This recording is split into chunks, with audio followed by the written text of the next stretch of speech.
इस तरह से नंबर 5 पॉइंट है, जो एक और बड़ा झूठ है जो ओसीडी आपसे कह रहा होता है, वो ये कि हर एक को महफूज रखने के लिए आप पर जिम्मेदारी है, सबका आपने ख्याल रखना है, किसी को भी कुछ होता है तो आप रिस्पॉन्सिबल होंगे। तो आपने देखा कि किस तरह से अजियतनाक तौर पे ओसीडी आपको थॉट्स में और उन बिहेवियर्स में ही मसरूफ रखता है और आपका सारा टाइम वेस्ट हो रहा है। एक और झूठ वो कहता है कि do one more ritual so your anxiety will go away. आप 4 6 दफा 10 दफा वो कर चुके हैं रिचुअल, उनकी एंजाइटी तो नहीं गई, लेकिन ओसीडी उनसे कहता है एक और दफा करो, फिर से ये कंपल्शन करो, तुम्हारी एंजाइटी चली जाएगी। 7वां झूठ क्या है कि अगर आप ये कंपल्शंस करते रहोगे तो आपको सर्टेनिटी मिल जाएगी।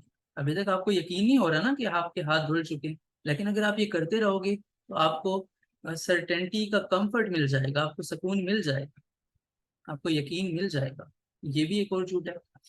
इसी तरह से 8वां क्या है कि जब आपके माइंड में कोई खौफ ज़्यादा एंजाइटी प्रोवोकिंग थॉट आती है तो उसका क्या मतलब है कि आपने उस पर अमल करना है, यानी थॉट को वो कंपल्शन से मिला रहा है कि आपने अमल करना है। इसी तरह से आप खौफ से बच सकते हैं।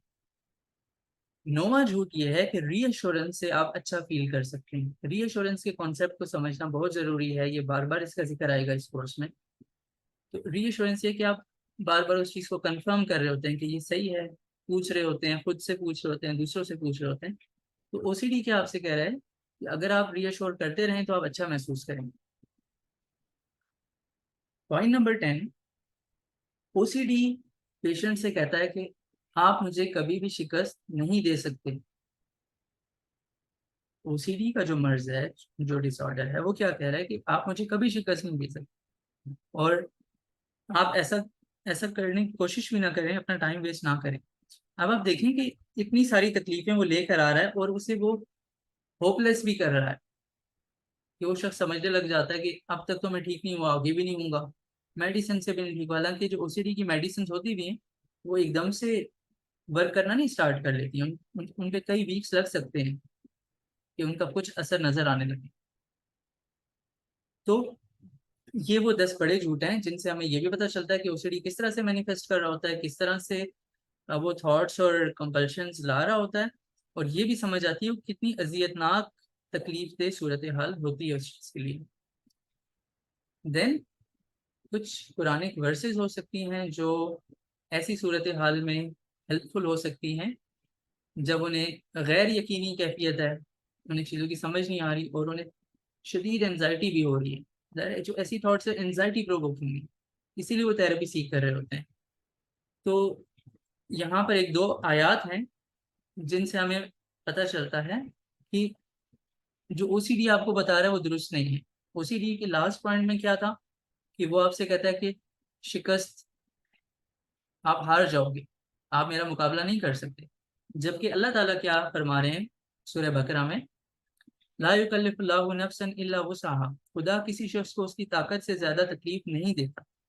इससे क्या पता चलता है कि तकलीफ लग रही तो ज्यादा है लेकिन ताकत उससे ज्यादा है। आपके पास वो तकलीफ से ज्यादा ताकत है, आपकी तकलीफ आपकी ताकत से कम है। इट मीन्स कि आप उससे फाइट कर सकते हैं, जबकि ओसीडी आपसे झूठ कह रहा था। दूसरी आयत है अनसर्टेनिटी से रिलेटेड, वमन यतवक्कल अलल्लाहि फहुवा हस्बुह, और जो शख्स अल्लाह पर तवक्कल करता है तो वो उसे काफी है। अब यहाँ पर वो किसी चीज पर, किसी चीज की श्योरिटी नहीं हासिल कर पा रहे होते, किसी चीज का यकीन उन्हें नहीं मिल रहा होता, अनसर्टेनिटी की सिचुएशन होती है। तो यहाँ पर आप देखें कि अगर अल्लाह पर तवक्कुल करते हैं तो अल्लाह उससे काफ़ी है, यानी अब माइंडसेट चेंज हो रहा है। पहले वो हैंड वॉशिंग पे फोकस कर रहा था, अब उसने एक दफ़ा हाथ धोया, अल्लाह का नाम लिया, खाना खा लिया। तो ये आयत भी ओसीडी में हेल्पफुल हो सकती है। अब हम जो बात कर रहे थे कि 40 इयर्स की मेहनत है और डिफरेंट जो थेरेपिस्ट है उन्होंने इस पे वर्क किया है, और जस्ट वो एडवाइस उठा के लाए हैं जो टोटली वर्क कर रही होती है। सो हम उन पॉइंट्स को स्टार्ट करते हैं कि अब किस तरह से आपने वर्क करना है। और ये जो चीज़ें होंगी ये आपने क्लाइंट को लिखवानी भी होती हैं, लिखना मस्ट होता है। एक तो ये फर्स्ट पॉइंट है ना कि राइट एवेल्यूएट। आपने ये जो सारी आगे एडवाइस है 20 से 25 पॉइंट्स हैं, आपने ये खुद भी समझने हैं अच्छे से, और ये अपने क्लाइंट को भी समझाने हैं, क्योंकि इसी में ये सारी जो थेरेपी है, डिफरेंट थेरेपीज हैं, सीबीटी, डीबीटी और भी बहुत सारी टाइप्स हैं, उनका क्रक्स मौजूद है, उनकी जो मेन चीज़ें हैं वो सारी यहाँ पर मौजूद है। तो आपने इसको बहुत अच्छे से समझना और क्लाइंट को भी समझाना है और लिखाना भी। सबसे पहले आप रिकॉग्नाइज करते हैं थॉट को, उस थॉट को लिखते हैं, यानी उसको लिखते हैं तो आपके सामने वो आती है, आप उसे फेस कर रहे होते हैं ना। वैसे तो जस्ट वो माइंड में आती है और एनजाइटी लाती है, फिर कंपल्शन होती है और साइकिल उसी तरह चलती है, आपने कभी उसको फेस नहीं किया होता, तो ये थॉट इस तरह से उसको सामने लिख के नहीं देखा होता। जब आप लिखते हैं तब आप उसे एवेल्युएट कर पाते हैं कि आया ये जो थॉट है, क्या ये सही है, क्या इस पे बिलीव बिलीव करने की कोई वजह भी है। अगर नहीं तो फिर आप रीजनिंग कर सकते हैं उसके साथ कि फिर ये क्यों आ रही है, क्या कोई इरेशनल बिलीव्स की वजह से है, या किसी पास्ट एक्सपीरियंस पे ये बेस कर रही है, या कोई फियर है, ऐसा ऐसा कोई फियर है जिसकी वजह से आ रही है। तो जब आप उसे रीजनिंग भी करते हैं, लॉजिक्स भी यूज करते हैं, आपको पता चलता है दुरुस्त नहीं है, इलॉजिकल है, फिर आप एक उसके लिए अल्टरनेटिव एक्सप्लेनेशन लेके आते हैं। अल्टरनेटिव एक्सप्लेनेशन जब आपको पता चल गया कि ये ऐसा खतरा है जो हकीकत में मौजूद ही नहीं है, ये सिर्फ थॉट में है, और ये क्लाइंट्स को पता होता है, तो फिर इस तरह से आप उस थॉट को चेंज कर रहे होते हैं जो ज्यादा पॉजिटिव और लॉजिकल और सच पे बेस्ड थॉट होती है, वो आप उसके सामने लेके आते हैं, और इस तरह की वर्कशीट्स आपको थेरेपिस्ट प्रोवाइड कर रहे होते हैं। तो ये फर्स्ट पॉइंट है कि आपने अपनी थॉट्स को पहचानना है और चैलेंज करना है।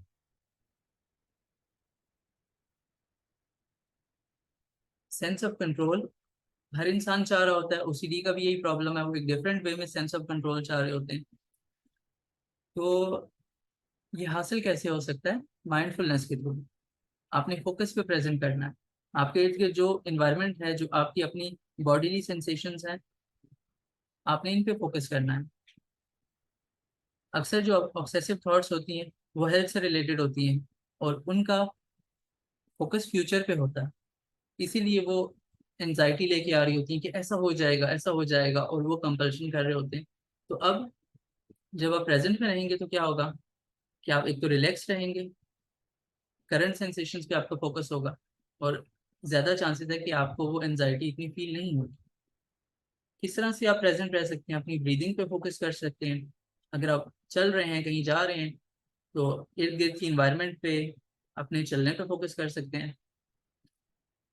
राइट, यानी कि कहने का ये मकसद है, यहाँ पर आपने प्रेजेंट में रहना है, आपने इस वक्त क्या हो रहा है आपने उस पर फोकस करना है, आपके इर्द गिर्द क्या हो रहा है, आपके साथ क्या हो रहा है, आपकी अपनी सेंसेशंस क्या हैं, आप ब्रीथ कर रहे हैं, ये इन सब चीज़ों पे जब आपका फोकस होगा तो आपको सेंस ऑफ कंट्रोल मिलेगा। देन चीज़ों को गुजरने देना है, अलाउ थिंग्स टू पास, ये भी माइंडफुलनेस के थ्रू होता है। जब आप माइंडफुलनेस को प्रैक्टिस कर रहे हैं, देखिए ये स्किल है, आपको कोशिश करनी पड़ती है कि आपने प्रेजेंट में रहना है, ये एक स्किल है। और इसके लिए ज़रूरी ये होता है कि आप जज नहीं कर रहे चीज़ों को। जब आप कोई जजमेंट लेके आते हैं, जब आप कोई मीनिंग लेके आते हैं, कोई मीनिंग देना चाहते हैं खुद से, या किसी चीज़ का मीनिंग निकालना चाहते हैं, और आपका क्यूरियस एटीट्यूड नहीं होता कि आप उसको मजीद समझना चाह रहे हैं, बल्कि आप वहाँ जज करके भी डिसाइड कर लेते हैं कि ऐसा है या ऐसा नहीं है, तो फिर माइंडफुलनेस तो नहीं कंप्लीट हुई, फिर आप ये पास्ट में चले जाते हैं या फ्यूचर में चले जाते हैं, ये प्रॉब्लम होता है। तो यहाँ पर आपने क्या करना है कि माइंडफुलनेस की प्रैक्टिस करनी है। तो जब आप माइंडफुलनेस की प्रैक्टिस करें तो खुद ब खुद क्या होता है, यू अलाउ थिंग्स टू पास। एक चीज होती है, देखिए ना, एक सांस आया, दूसरा सांस है, क्योंकि प्रेजेंट में तो सारी चीजें, टाइम तो चल रहा है, चीजें तो मूव कर रही हैं। तो इसका ये मीनिंग हुआ कि फिर आप मजीद इसमें आपको स्ट्रेंथ मिल जाएगी कि वो जो थॉट्स हैं वो आपको इतना डिस्टर्ब नहीं कर पाएंगे जब आप माइंडफुलनेस को प्रैक्टिस करते हैं। इसकी भी अलग से वर्कशीट्स होती हैं, और इस पर अच्छे से वर्क किया जा सकता है और इम्प्रूव किया जा सकता है माइंडफुलनेस को। फिर जो ट्रिगर्स हैं उनसे बचना है, आपने ऐसी चीज़ों को नहीं सुनना जिससे आपको लगता है कि आपकी जो ऑब्सेशंस हैं और जो इंट्रूसिव थॉट्स हैं वो ट्रिगर हो रही हैं, खासकर जो हेल्थ से रिलेटेड न्यूज़ होती हैं और खासकर जो अपनी हेल्थ से रिलेटेड होती हैं, उससे अक्सर ट्रिगर हो जाता है कि ओ ऐसा भी हो जाता है, कैंसर भी हो जाता है, हार्ट अटैक भी हो जाता है। इस तरह की जब चीज़ें होती हैं और ऐसे मीडिया को हम एक्सपोजर देते हैं, तो क्या होता है कि वो ट्रिगरिंग सिचुएशन फिर से वो ऑब्सेशंस को बढ़ा देती है। तो इस चीज़ को लिमिट करना होता है, बल्कि कोशिश की जाए कि क्विट कर दिया जाए। देन एक रूटीन बनानी है आपने। बिल्ड अ रूटीन से यहाँ ये मुराद है कि जो चीज़ें आप रिलैक्सेशन के लिए कर रहे हैं, आपने उन्हें अपनी रूटीन में लाना है।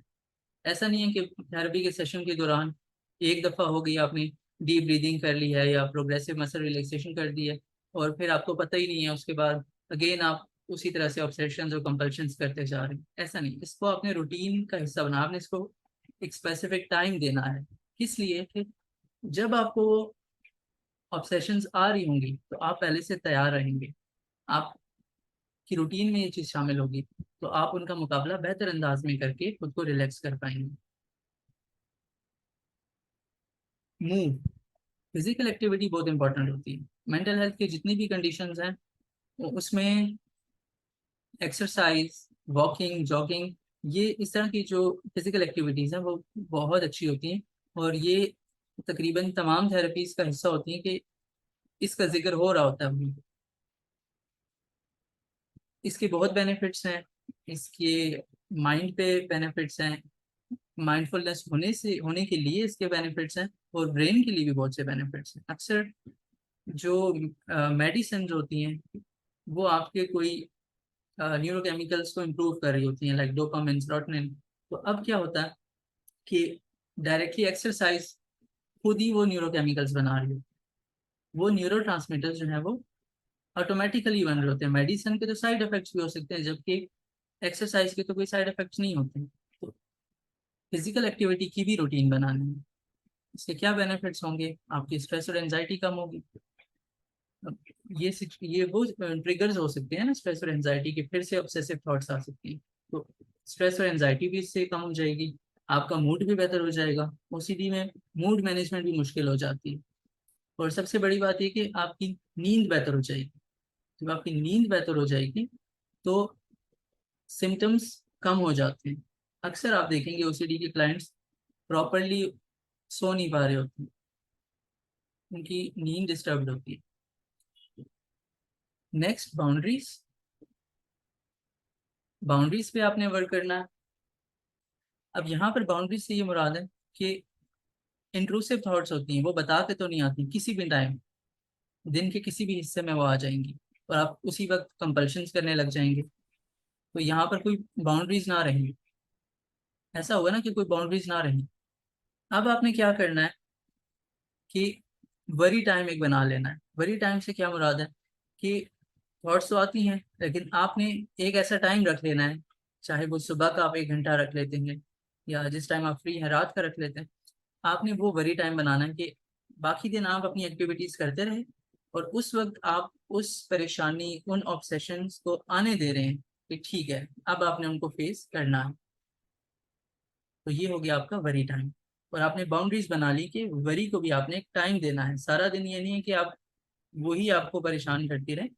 वरी को अपने एक अलग से टाइम रख लिया कि इस वक्त बैठ के मैंने रज के परेशान होना। ठीक है, और इसके थेराप्यूटिक बेनिफिट्स भी हम आगे जाके देखते हैं। बल्कि जो अ, इस थेरेपी का क्रक्स है, जो इसका होमवर्क होगा, वो सारा यहीं पे रिवॉल्व कर रहा होता है कि वो वरी टाइम किस तरह से आपने होमवर्क के लिए आपने रखना है और कौन सा होमवर्क किस तरह से करना है। ये आगे जाके हम वर्कशीट्स में भी देखते हैं और इस थेरेपी का जो बाकी हिस्सा है उसमें भी हम देखते हैं। Plan and be prepared. OCD का जो मर्ज है अनसर्टेनिटी की वजह से है। उन्हें नहीं पता होता आगे क्या होने जा रहा है। वैसे तो किसी को भी नहीं पता होता कि आगे क्या होने जा रहा है, लेकिन ओसीडी में वो इस चीज को ज्यादा फील कर रहे होते हैं, उन्हें इस चीज से एंजाइटी हो रही होती है। तो वो उस स्पेस को फिल करने के लिए या तो रीअश्योरेंस सीख करते हैं या वो कंपल्शन कर लेते हैं, ताकि उन्हें ये कंट्रोल हासिल हो जाए कि उन्हें पता हो कि आगे क्या होने जा रहा है। लेकिन ये मसले का हल तो नहीं है। अनसर्टेनिटी तो कभी खत्म नहीं होती, अनसर्टेनिटी तो हमेशा रहेगी।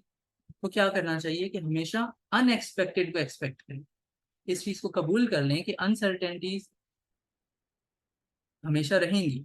तो आपने अपनी एक्सपेक्टेशंस ही उसके अकॉर्डिंग सेट करनी है। सो जब कोई ऑब्सेसिव थॉट आपको आती है किसी भी टाइम, आपने उसके लिए तैयार रहना है। जब आपने पहले से किसी चीज़ की तैयारी की होती है, फॉर एग्जांपल आपके एग्जाम है, कोई कंपटीशन है, तो क्या होता है, वहाँ पे आप ज़्यादा कॉन्फिडेंट होते हैं, उस सिचुएशन को आप बेहतर अंदाज में फेस कर सकते हैं। ऐसा ही होता है, यहाँ पर भी ऐसा ही है। आप पहले से तैयार रहें कि ऑब्सेशंस आएंगी, और आपने क्या करना है, जो थेरेपी टूल्स अब यहाँ पर हम जिक्र करेंगे आगे जाके उन सारे थेरेपी टूल्स का, तो आपने उनके लिए तैयार रहना है। किसी भी टाइम पे ऑब्सेशन आ सकती है, आपके पास ये टूल्स होने चाहिए और आपने रेडी रहना चाहिए कि जब भी इस तरह से होता है, जब भी ऑब्सेशन आती हैं, तो आपने इन पे अमल करना है। और अगर कोई, पहले तो आप अपनी सारी जो ऑब्सेशंस हैं वो थेरेपिस्ट क्लाइंट से पूछ चुका होता है और क्लाइंट थेरेपिस्ट को बता चुका होता है। लेकिन अगर कोई न्यू ऑब्सेशन स्टार्ट हो गई है, तो वो भी टाइम टाइम के साथ थेरेपिस्ट को बतानी जरूरी होती है, ताकि वो प्रॉपरली उन पे भी आपके होमवर्क के थ्रू वर्क स्टार्ट कर सके।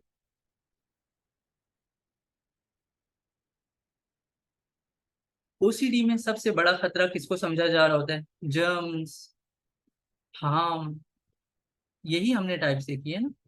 कोई नुकसान हो जाएगा या खुद को या रिलेशनशिप में, तो ये नुकसान सबसे बड़ा रिस्क नहीं है, बल्कि सबसे बड़ा रिस्क ये है कि अगर आप ठीक नहीं होते हैं, ये क्लाइंट्स के लिए समझना जरूरी है कि अगर आप ठीक नहीं होंगे, सबसे बड़ा हार्म ये है। अगर आप रिकवर नहीं कर रहे, सबसे बड़ा नुकसान, सबसे बड़ा खतरा ये है कि आप रिकवर नहीं कर रहे। जबकि आपको पता होना चाहिए कि इस तरह की थेरेपीज, इस तरह की evidence based, research based therapies मौजूद हैं, जिससे आप 90 to 95% तक चांसेस हैं कि आप ठीक हो जाएंगे। और बेशुमार लोग थेरेपी से ठीक होते हैं। तो ठीक ना होना सबसे बड़ा रिस्क है। उनका माइंडसेट चेंज करना है, ठीक है, कि आप किसी और चीज को रिस्क समझ रहे हैं, वो रिस्क नहीं है। रिस्क तो लाइफ का हिस्सा होता है। रिस्क को हम मुकम्मल तौर पे लाइफ से नहीं हटा सकते, हमें क्या पता कि आगे क्या होने वाला है कल को। तो रिस्क तो होता है। लोग जॉब्स करते हैं, वर्क करते हैं, बिजनेसेस करते हैं, कहीं पे भी रिस्क हो जाता है, कहीं पे भी लॉस हो जाता है। तो रिस्क तो हमेशा होता है हर जगह पे।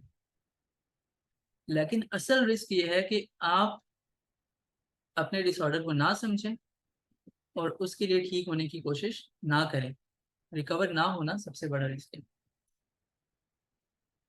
सो अनसर्टेनिटी के डिसऑर्डर की बात कर रहे थे, ओसीडी अनसर्टेनिटी से रिलेटेड है। तमाम लोग ही अनसर्टेन होते हैं, किसी को कुछ नहीं पता होता, लेकिन ओसीडी में अनसर्टेनिटी की वजह से एनजाइटी होती है। और ये अजियत ज्यादा फोकस अनसर्टेनिटी पे होने की वजह से, इस वजह से वो बहुत ज्यादा रीअश्योरेंस सीख कर रहे होते हैं, एक तो अपने आप से भी और दूसरों से भी। तो यहाँ जो ये थेरेपी का हिस्सा है, ये जो एडवाइस है, वो रीअश्योरेंस को समझने पे है। इसकी अलग से एक वर्कशीट भी है जिसमें आपको कम्प्लीटली बताया जाएगा कि कौन सी जो आस्किंग है वो इंफॉर्मेशन सीकिंग के लिए और कौन सी रीअश्योरेंस सीकिंग है। लेकिन यहाँ पर ये बताया जा रहा है कि आपने रीअश्योरेंस सीख नहीं करनी है, कभी भी नहीं करनी। ना तो खुद से करनी है, ना दूसरों से करनी है। यानी आपने कंफर्मेशन हासिल करने की कोशिश नहीं करनी खतरे से रिलेटेड, सेफ्टी से related. Am I okay, are you sure, इस तरह की क्वेश्चंस आपको बहुत ज्यादा देखने को मिलेंगे। क्लाइंट्स आपसे बार बार पूछ सकते हैं कि मैं ठीक हो जाऊंगा ना, क्या मैं ठीक हूँ। जब आप उन्हें बता भी चुके होते हैं, they can ask are you sure, is there any guarantee, is there any certainty, कोई श्योरिटी भी है। ये रीअश्योरेंस सीख करना उनके लिए अच्छा नहीं है। आगे जाके आप समझे कि किस तरह से अच्छा नहीं है। लेकिन यहाँ पर हमने उनको ये बताना है इस पॉइंट पर कि आपने कभी भी रीअश्योरेंस सीख नहीं करनी, ना तो खुद से, ना दूसरों से। तो फिर इसकी जगह क्या करना है, इसकी जगह आपने ये करना है कि आप अपने बारे में इस तरह से सोचें और खुद को ये बताएं कि सबसे बुरा होगा, ठीक है, बदतरीन सिचुएशन होगी, बुरा होगा, और बुरा इस वक्त भी बुरा हो रहा है, और बुरा हो भी चुका है। रीएश्योरेंस सीख करने से बेहतर क्या है कि आप इस तरह से खुद से बात कर रहे हैं। क्योंकि जब रीएश्योरेंस आप सीख कर लेते हैं, तो जितना आपने टाइम दिया है थेरेपी में, जितने आपने होमवर्क्स किए हैं, तो उसके असरात कैंसिल होना स्टार्ट हो जाएंगे। आपने रीएश्योरेंस कभी सीख नहीं करनी है। जो आपको होमवर्क दिया गया था, उसका फिर मकसद खोट हो जाएगा। क्योंकि रीएश्योरेंस सीकिंग एक तरह की कंपल्शन है। अक्सर ऐसा होता है कि क्लाइंट्स उसको जस्टिफाई करने की कोशिश करते हैं, नहीं कोई वजह है इसलिए मैं पूछ रहा हूँ। There is no reason. वो उनकी ऑब्सेशन उन्हें बता रही हैं, उनका ओसीडी उनसे झूठ कह रहा है। कोई ऐसी रीजंस नहीं है। और रीएश्योरेंस सीकिंग कंपल्शन होगी, और कंपल्शन करने से फिर क्या होगा कि उनका जो थेरेपी का होमवर्क है, वो उसका फायदा उन्हें नहीं हो रहा होगा। तो ये पॉइंट क्लियर करना भी जरूरी है। तो ये जो 20 से 25 पॉइंट्स हैं, ये थेरेपिस्ट को खुद भी समझना जरूरी है और क्लाइंट को भी समझाना जरूरी है। ये चीजें इस तरह से वर्क कर रही होती हैं, और आगे आपके माइंड में अब तक जो क्वेश्चंस आ रहे हैं, जो कुछ आगे फर्दर पॉइंट्स हैं, हर चीज के आंसर्स आपको यहाँ से मिलते जाएंगे कि ये किस तरह से थेरेपी कितने बेहतरीन अंदाज में वर्क करती है। Just agree. Next point. अब इंट्रूसिव ऑब्सेसिव थॉट्स आ रही हैं। अब बात यह है कि आप कभी भी उनको एनालाइज ना करें। आप उनको इतना टाइम ना दें, और उनसे उन पे क्वेश्चंस ना उठाएं। उन थॉट्स पे उनके साथ आर्ग्यू नहीं करना, क्योंकि वो जो क्वेश्चंस लेकर आ रहे हैं, वो रियल क्वेश्चंस नहीं है। क्या ये बात दुरुस्त है कि जब आप हाथ धो चुके हैं, तो फिर ये क्वेश्चन माइंड में आना कि अभी भी जर्म्स लगे हुए हैं? क्या ये सवाल दुरुस्त है? नहीं दुरुस्त, राइट? तो ये जो क्वेश्चन है, ये रियल क्वेश्चन ही नहीं है। तो जब कोई सवाल रियल नहीं होता, इसके आंसर्स भी रियल नहीं हो सकते। इसलिए आपने क्या करना है कि आपने जस्ट एग्री। और एग्री करने में भी आपने इतना ज्यादा टाइम नहीं देना कि आप दलीलें दे रहे हैं कि इस वजह से मैंने एग्री किया है। नहीं, बस आप जस्ट कह रहे हैं यस ठीक है, ये जो थॉट्स आ रही हैं सही है। यानी आप एक तरह से जान छुड़ा रहे हैं। ना तो वो रियल है, और ना ही आपके टाइम इस काबिल है कि आप उन्हें टाइम दें। तो आपने जस्ट एग्री करना इन अ सेंस कि आपने आगे बढ़ जाना। Don't stop your thoughts. Stop stop नहीं की जा सकती थॉट्स। अगर आपसे कहा जाए कि, फॉर एग्जाम्पल मैं आपसे कहता हूँ कि एक चीज़ है, एनीथिंग, मैं आपसे कहूँ उस चीज़ के बारे में ना सोचें, तो क्या होगा? उसी चीज़ की तो थॉट्स आपके माइंड में आ रही होंगी उस वक्त। सो ये चीज़ काम नहीं करती है कि आप अपनी थॉट्स को स्टॉप करने की कोशिश कर रहे हैं। इससे क्या होगा? इसका तो ऑपोजिट इफेक्ट हो जाता है कि आपको और ज्यादा थॉट्स आ रही होती है। जब आप उन थॉट्स को, जो कि एनजाइटी प्रोवोकिंग है, जो कि तकलीफ दे थॉट्स हैं, आप उनको रोकने की कोशिश करते हैं, वो और ज्यादा हो जाती है। ये चीज रिसर्च भी कह रही है। रिसर्च भी इस तरह बता रही है कि आप थॉट्स को स्टॉप करने की कोशिश करेंगे, तो वो बढ़ जाती है। तो आपका यहाँ पे फिर क्या मकसद होना चाहिए? अगर थॉट्स को स्टॉप करने की कोशिश की, तो क्या करना है? आप उनके बारे में ज्यादा सोचें। जब आप उनसे तंग होते हैं, आप उनसे परेशान होके कहते हैं स्टॉप स्टॉप, ये थॉट्स ना आए, तो वो और ज्यादा आती हैं। आपका ये मोटो होना चाहिए यहाँ पे कि अगर आप चाहते हैं कि वो कम हो जाए, तो आप खुद से उनके बारे में ज्यादा सोचें। This is the only way कि वो थॉट्स हैं वो खुद कम होने लग जाएंगे। Then say no to perfectionism.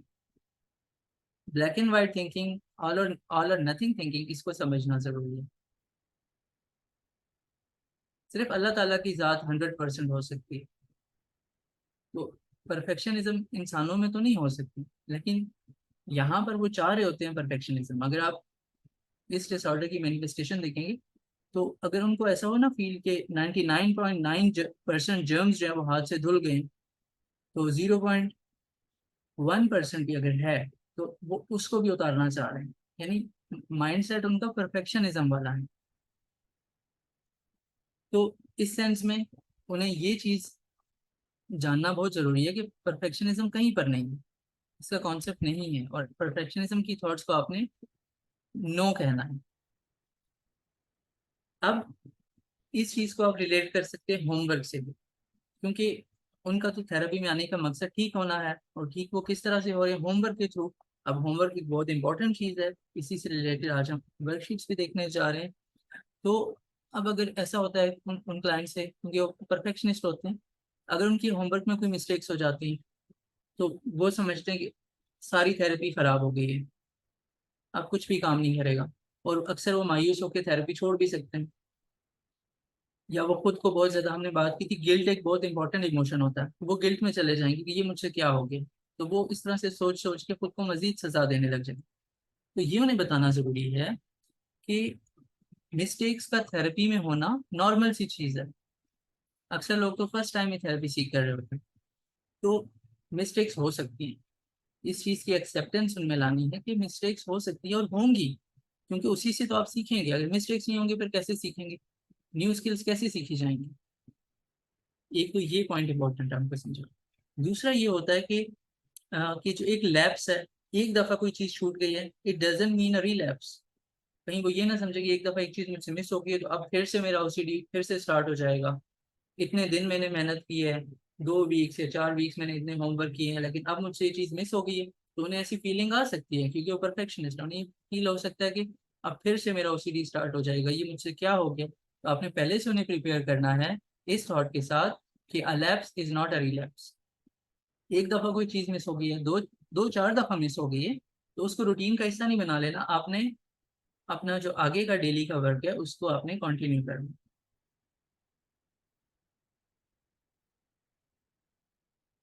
जैसे कि ये स्कॉट फिट्जजेराल्ड कहते हैं कि never confuse a single defeat with a final defeat. एक दफा की शिकस्त फाइनल डिफीट नहीं होती है। आप थेरेपी में आ गए हैं, ये एक बहुत बड़ी बात है, और यहाँ पे मिस्टेक्स होंगी तो आप लर्न करेंगे। तो say no to perfectionism. Then it's all about you. इसकी हमने पहले भी बात की थी कि आपने दूसरों पर डिपेंड नहीं करना। ये बहुत इंपॉर्टेंट चीज है कि आपके जो सिम्टम्स हैं, आपका जो ओसीडी है, इसको अगर आप ठीक करना चाहते हैं, अगर आप रिकवर करना चाहते हैं, तो क्या है, ये सिर्फ और सिर्फ आपकी रिस्पॉन्सिबिलिटी है। दूसरों का आपने इन्वॉल्व नहीं करना, अपने थेरेपी के होमवर्क में भी नहीं करना। सिर्फ एक सूरत में कर सकते हैं कि अगर थेरेपिस्ट ने खुद किसी टास्क में फॉर एग्जांपल आपको हेल्प लेने का कहा है, तो एक आध बार ऐसा हो सकता है कि उसने कहा हो, तो उस वक्त आप हेल्प ले रहे हो कि वो असाइनमेंट ऐसी हो। लेकिन आपने दूसरों को इन्वॉल्व नहीं करना है थेरेपी होमवर्क में, और ये भी एक्सपेक्ट नहीं करना कि वो आपको मोटिवेट करेंगे, वो आपको पुश करेंगे। आपने होमवर्क करना है, आपने खुद से करना है, क्योंकि ये आपकी जिम्मेदारी है। It's all about you. अगर आप ओसीडी से फाइट करना चाहते हैं, तो ओसीडी को तो आपने देख लिया कि कितना स्ट्रांग है, तो आपको भी उतना ही स्ट्रांग होना पड़ेगा ओसीडी से जीतने के लिए। और एक और बात कि चाहे अम्मी हो, सिबलिंग्स हो, फैमिली मेंबर्स हो, वो हर वक्त आपके लिए मौजूद नहीं हो सकते आपके साथ। ऑल द टाइम तो नहीं हो सकते। सिर्फ वो एक ही शख्स होता है जो हर वक्त आपके साथ आपके लिए मौजूद होता है, और वो आप खुद होते हैं। सो यहाँ पर रिस्पॉन्सिबिलिटी भी सिर्फ आपकी अपनी है कि आपने किस तरह से सिम्टम से डील करना है, तो इस रिस्पॉन्सिबिलिटी को आपने एक्सेप्ट करना है।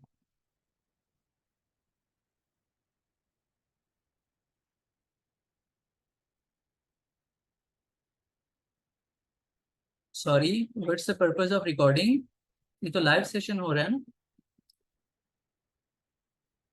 ये चीज़ें रिपीट भी इसीलिए की जा रही हैं कि कल अगर किसी का मिस हो गया था तो ये आप ले लेंगे। आपको ये सारी जो स्लाइड्स हैं कितनी इजी हैं, ये तो मैं आपको वही एक्सप्लेन कर रहा हूँ, तो ये आपको स्लाइड्स मिल जाएगी। और जो वर्कशीट्स हैं वो भी बहुत इजी होंगी इंशाल्लाह, आप देखेंगे आज। Okay, thank you. Welcome. So it's all about you. Next हम देखते हैं, पेशेंस इज द की। अब अगर कुछ ऐसे क्लाइंट्स हो सकते हैं जिनकी प्रोग्रेस स्लो होगी, स्टार्ट में शायद एक दो तीन जगह वो इम्प्रूव हो रहे हैं और बाकी जगहों पर नहीं हो रहे, तो हमने परफेक्शनिज्म की बात तो की है कि उनमें परफेक्शनिज्म ज्यादा होता है। तो हमने उन्हें बताना है कि इम्पेशेंट नहीं होना और कंपैरिजन नहीं करना। हो सकता है कि कोई और क्लाइंट है, उसने उसकी प्रोग्रेस बेहतर हो या क्विक हो, तो उसके साथ खुद को कंपेयर नहीं करना। हर एक की अपनी जर्नी होती है, हर कोई अपने पेस के साथ आगे बढ़ता है। तो आपने जस्ट अपने होमवर्क पे रखना है कि आज आपने क्या सीखा है, आज आपने किस चीज में इम्प्रूव किया है। राइट। तो यहाँ पर पेशेंस सबसे ज्यादा इंपॉर्टेंट चीज होती है। पेन इज द क्योर, ये बहुत इंपॉर्टेंट बात है। जैसे रूमी फरमाते हैं, कोटेशन है रूमी की, कि आपके दर्द का इलाज आपके दर्द में ही होता है। ओसीडी में भी इसी तरह से है। अगर आपके पास कोई चॉइस हो, ठीक है, अगर आपके पास कोई चॉइस है कि आपने क्या करना है, क्योंकि अनसर्टेनिटी है ना, आप हमेशा वो करने जाएं ओसीडी के अंदर जो आपको एंजाइटी की तरफ लेके जा रही है चीज। आपकी तकलीफ क्या है? एंजाइटी। आपने करना कौन सा काम है जो आपको एंशियस कर रहा है? क्यों? क्योंकि पेन इज द क्योर।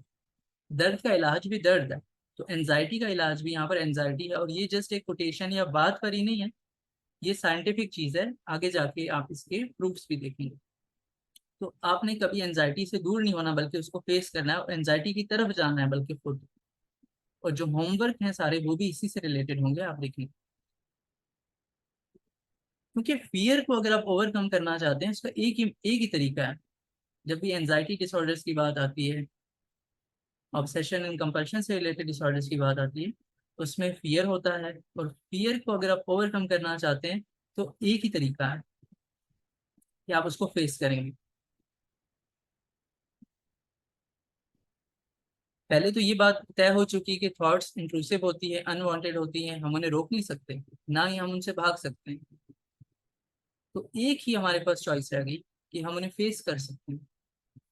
और अगर आप रिकवर होना चाहते हैं, यहाँ से देखिए आपकी इंपॉर्टेंट बातें शुरू हो गई। अगर आप रिकवर होना चाहते हैं, you will have to do this. आपको क्या करना होगा कि आप अपनी थॉट्स को फेस करना होगा।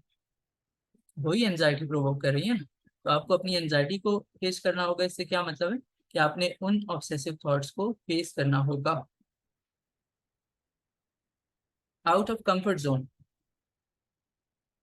अब ये सब क्यों है? क्यों वो रीएश्योरेंस सीख कर रहे हैं? हर इंसान की तरह वो भी कंफर्ट जोन से बाहर नहीं आना चाहते। तो करना क्या है? अगर आपके पास दो चॉइसेस हैं, एक आसान है, एक थोड़ी मुश्किल है, और आप देखेंगे कि जो होमवर्क है उसमें आपको डिफिकल्ट टास्क करने का कहा जा रहा हो, तो आप आसान चीज को छोड़ के क्या करेंगे? डिफिकल्ट वाली चीज करें, जिससे आपको ज्यादा एंजाइटी मिल रही होगी। क्योंकि हमने बात की कि पेन इज द क्योर। तो अब आप मुश्किल वाली चीज को चूज करें। आपने कंफर्ट जोन से बाहर आना है और आपने वो मुश्किल वाली चीज करनी है, और थेरेपी का पर्पस भी है। और सबसे बड़ी बात यह है कि थेरेपी में जब इस तरह से वर्क करते हैं क्लाइंट्स, तो बहुत बहुत पॉजिटिव रिजल्ट्स आ रहे हैं, बहुत पॉजिटिव रिजल्ट्स आ रहे हैं। वही क्लाइंट्स, आप उनकी रिकॉर्डिंग्स सुन लें फर्स्ट सेशन की, और एक मंथ के बाद फिफ्थ या सिक्स सेशन की आप उनकी रिकॉर्डिंग सुने, तो आपको बहुत ज्यादा फर्क नजर आएगा कि पहले वो किस चीज के बारे में परेशान थे और अब वो किस तरह की बातें कर रहे हैं। सो ये सारी चीजें वर्क करती हैं, ये साइंटिफिक है। अब होमवर्क का क्या पर्पज है? अक्सर तो क्लाइंट्स जो डिप्रेशन, एंजाइटी या बाकी डिसऑर्डर, पैनिक डिसऑर्डर, इनके जो क्लाइंट्स होते हैं उनमें ये होता है कि वो इतने फोकस के साथ होमवर्क नहीं करते हैं। लेकिन ओसीडी के क्लाइंट समझते हैं कि उनके लिए सबसे ज्यादा इंपॉर्टेंट चीज उनका होमवर्क ही है। यहाँ पर जो होमवर्क है वो प्रॉब्लम को सॉल्व करना सिखाता है। अब उनकी जो प्रॉब्लम्स हैं, जाहिरी तौर पे तो वो एंजाइटी है, उनकी तकलीफ है। अब वो उन्हीं उसी चीज को रिजॉल्व करने के लिए, उसी चीज से बचने के लिए थेरेपिस्ट के पास आते हैं। तो अब होमवर्क की इंपॉर्टेंस की यहाँ बात हो रही है कि आपने डेली अपने होमवर्क असाइनमेंट्स को रिव्यू करना है। अगर आपको ऐसा लगता है कि वो आपको आती हैं सारी की सारी, क्योंकि आप कर चुके हैं पहले भी, तो फिर भी आपने इनको रिव्यू करना है। राइट। ये एक बहुत इंपॉर्टेंट चीज यहाँ पर आ गई कि अगर आपको लग रहा है कि आपको आती हैं वो, और ऐसा भी हो सकता है कि कुछ ऐसे टास्क हो सकते हैं कि आपका दिल नहीं करेगा वो करने का, तो आप उन्हें ओवरलुक कर सकते हैं कि नहीं, उनको छोड़ दिया जाए। आपने असर्टिव बनना है, आपने थेरेपिस्ट के सामने बात करनी है कि इस टास्क की मुझे समझ नहीं आई है, इसको मेरा करने का दिल नहीं करेगा, उसी वक्त बताना है। ये नहीं है कि आप एक वीक बाद बता रहे हो कि नहीं ये तो मैंने नहीं किया। ऐसा नहीं होना चाहिए। यहाँ पे होमवर्क की इंपॉर्टेंस बताई जा रही है कि सबसे ज्यादा इंपॉर्टेंट होमवर्क की तो है। थेरेपी की कौन सी ऐसी चीजें हैं जो सारी क्लाइंट को याद रहेंगी? ऐसा तो नहीं होता। तो असल चीज होमवर्क ही है, जिससे पता चलेगा कि वो कर रहा है, इन चीजों पे अमल कर रहा है कि नहीं कर रहा। Be assertive. इसी से रिलेटेड बात आ गई जो मैं आपसे कह रहा था कि अगर आपको लगता है कि आप कोई टास्क नहीं कर सकते हैं, तो आपने असर्टिव होना है, आपने बोलना है वहां पे, उसी वक्त बताना है कि ये वाला टास्क शायद मैं ना कर पाऊँ, या अगर आपको समझ नहीं आई है तो आप उन्हें बताएं कि इसको इजी करके मुझे बता दें ताकि मैं कर पाऊँ। तो यहाँ पर हमने बात की कि पेन का इलाज पेन में है, तो इस होमवर्क का गोल भी क्या है कि कुछ एनजाइटी पैदा करना। एनजाइटी किस लिए पैदा करना? ताकि आप यूज टू हो जाएं उसको बर्दाश्त करने में। सो कंफर्ट जोन में रहना चाह रहे होते हैं ज्यादा कुछ, तो अब वो स्ट्रेच आउट नहीं करना चाह रहे होते हैं, उन्हें थोड़ा मुश्किल लग रहा होता है, लेकिन उन्हें ये नहीं पता कि इसी चीज में तो उनका इलाज है। जब वो कर जाते हैं तो तब उन्हें समझ आ जाती है। तो यहाँ पर असर्टिव होना जरूरी है कि थेरेपी ले ली है, डिसऑर्डर को समझ लिया है, लेकिन अभी उसको मैनेज तो नहीं कर लिया आपने कंप्लीटली। अगर समझ भी लिया है, जब तक आपने ये टास्क किए नहीं है और आपकी एंजाइटी कम नहीं होगी, तो तब तक आपको फायदा तो कोई ना हो। तो यहाँ पर आपने इस तरह का माइंड रखना है कि आपने ये होमवर्क समझने हैं अच्छे से और करने हैं, और असर्टिव रहना है कि आपको अगर नहीं समझ आई तो वहाँ इतना कॉन्फिडेंस हो कि आप पूछ सकें। और थेरेपिस्ट को भी चाहिए कि वो इतना कॉन्फिडेंस दे क्लाइंट को कि वो आपसे पूछ सके।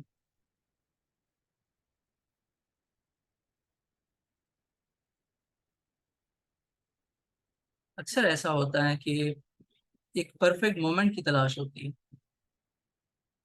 कि ये वीकेंड गुजर जाएगा ना, तो फिर मैं रिलैक्स हो जाऊं, तब से मैं स्टार्ट करूंगा होमवर्क। इस तरह अक्सर होता है कि ये वाला इवेंट गुजर जाए, मेरा माइंड थोड़ा फ्रेश हो जाए, मेरी ये एंजाइटी थोड़ी कम हो जाए। तो आपने उस चीज़ का वेट नहीं करना। परफेक्ट मोमेंट फिर कभी नहीं आता। इंसान सोचता रहता है कि अभी मैं ये काम स्टार्ट करूंगा इस तरह। लेकिन खासकर जब थेरेपी के होमवर्क की बात कर रही हो रही है, और आपको ये भी मालूम है कि 90 to 95% इसमें वर्क करना है। ये उन मेडिसिन की तरह नहीं है कि जो वक्ती रिलीफ देंगी वो भी कभी कुछ मंथ्स के बाद, कभी कुछ वीक्स के बाद, और उसकी कोई श्योरिटी भी नहीं है। 40 to 60% उसकी श्योरिटी है। जबकि इस थेरेपी ने वर्क करना ही करना है, तो फिर परफेक्ट मोमेंट का वेट करने की क्या जरूरत है? तो बहुत से जो ओसीडी के लोग हैं वो प्रोक्रेस्टिनेशन का फीचर उनमें होता है। तो चांसेस आर देयर कि वो उसी वक्त होमवर्क स्टार्ट नहीं करेंगे। लेकिन करना क्या है ये बताना उन्हें जरूरी है कि स्टार्ट ना हो। अगर आप परफेक्ट मोमेंट की तलाश में हैं तो वो अभी है, इसी वक्त से शुरू करना परफेक्ट मोमेंट है, उसका वेट नहीं करना। ये भी इंपॉर्टेंट एक बात होगी। Then done is better than perfect. अब हम परफेक्शनिज्म की बात करके आ चुके, तो ऐसा ना हो कि अक्सर ऐसा होता है क्लाइंट्स टास्क करते हैं और वो उसको बहुत ज़्यादा टाइम दे रहे होते हैं परफेक्ट बनाने के, उसमें शायद हाफ असाइनमेंट वो पूरी कर लेते हैं, काफ़ी सारा टाइम लगा के वो कंप्लीट नहीं करते। तो यहाँ पर ये बात, इस बात की इंपॉर्टेंस बताई जा रही है कि अगर वो कंप्लीट हो गया है, बेशक उसमें कुछ थोड़ी वो मिस्टेक्स हो, उसकी परवाह नहीं करनी, आपको कंप्लीट करने पर फोकस करना है। क्योंकि कंप्लीट जो है वो परफेक्ट से बेहतर होता है हमेशा। अगर आपने परफेक्ट किया है और उसका आधा आधा हिस्सा कर लिया है, तो ये तो कोई बात ना हुई। आपने बाहर सूरत उसे मुकम्मल करना है। कोई इतनी मुश्किल असाइनमेंट नहीं होती है। 30 मिनट्स 45 मिनट्स इतने उसमें लग जाते हैं कि बहुत ज़्यादा भी, वो तो इतनी कोई मुश्किल नहीं होती। तो उसको परफेक्ट बनाने की कोशिश की बजाय आपने उसको मुकम्मल करने पे फोकस करना है।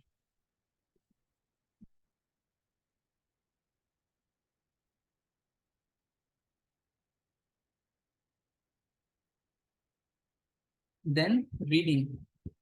किस चीज़ की रीडिंग? अपने ही जो होमवर्क, आपकी जो शीट्स होंगी जिन्हें आप फिल करते हैं, तो उन्हें सुबह उठ के आप रीड करें। जैसे ही आपका दिन का स्टार्ट होता है तो उन होमवर्क असाइनमेंट्स को रीड करें, और ये अज्यूम नहीं करना कि आपने तो ये खुद ही किया तो आपको तो आता है। इसका आने से ताल्लुक नहीं है। अगर आपको लगता है कि आपको आता है और आपको भूल नहीं रहा, या आपको कोई टेस्ट तो नहीं होना। इस होमवर्क का तो मकसद ये है कि आप पेशेंस सीख रहे हैं, आप अपनी प्रोग्रेस को देख रहे हैं, आप अपनी एनजाइटी को रिलीज कर रहे हैं, एनजाइटी को फेस करके उस एनजाइटी को रिलीज कर रहे हैं। तो इसका तो ये मकसद है। इसलिए जैसा कि हमने कहा कि होमवर्क के लिए एक टाइम निकालना है, तो दिन के स्टार्ट में भी थोड़ा सा टाइम, 5 to 10 मिनट्स आपने उन असाइनमेंट्स को रीड करना है।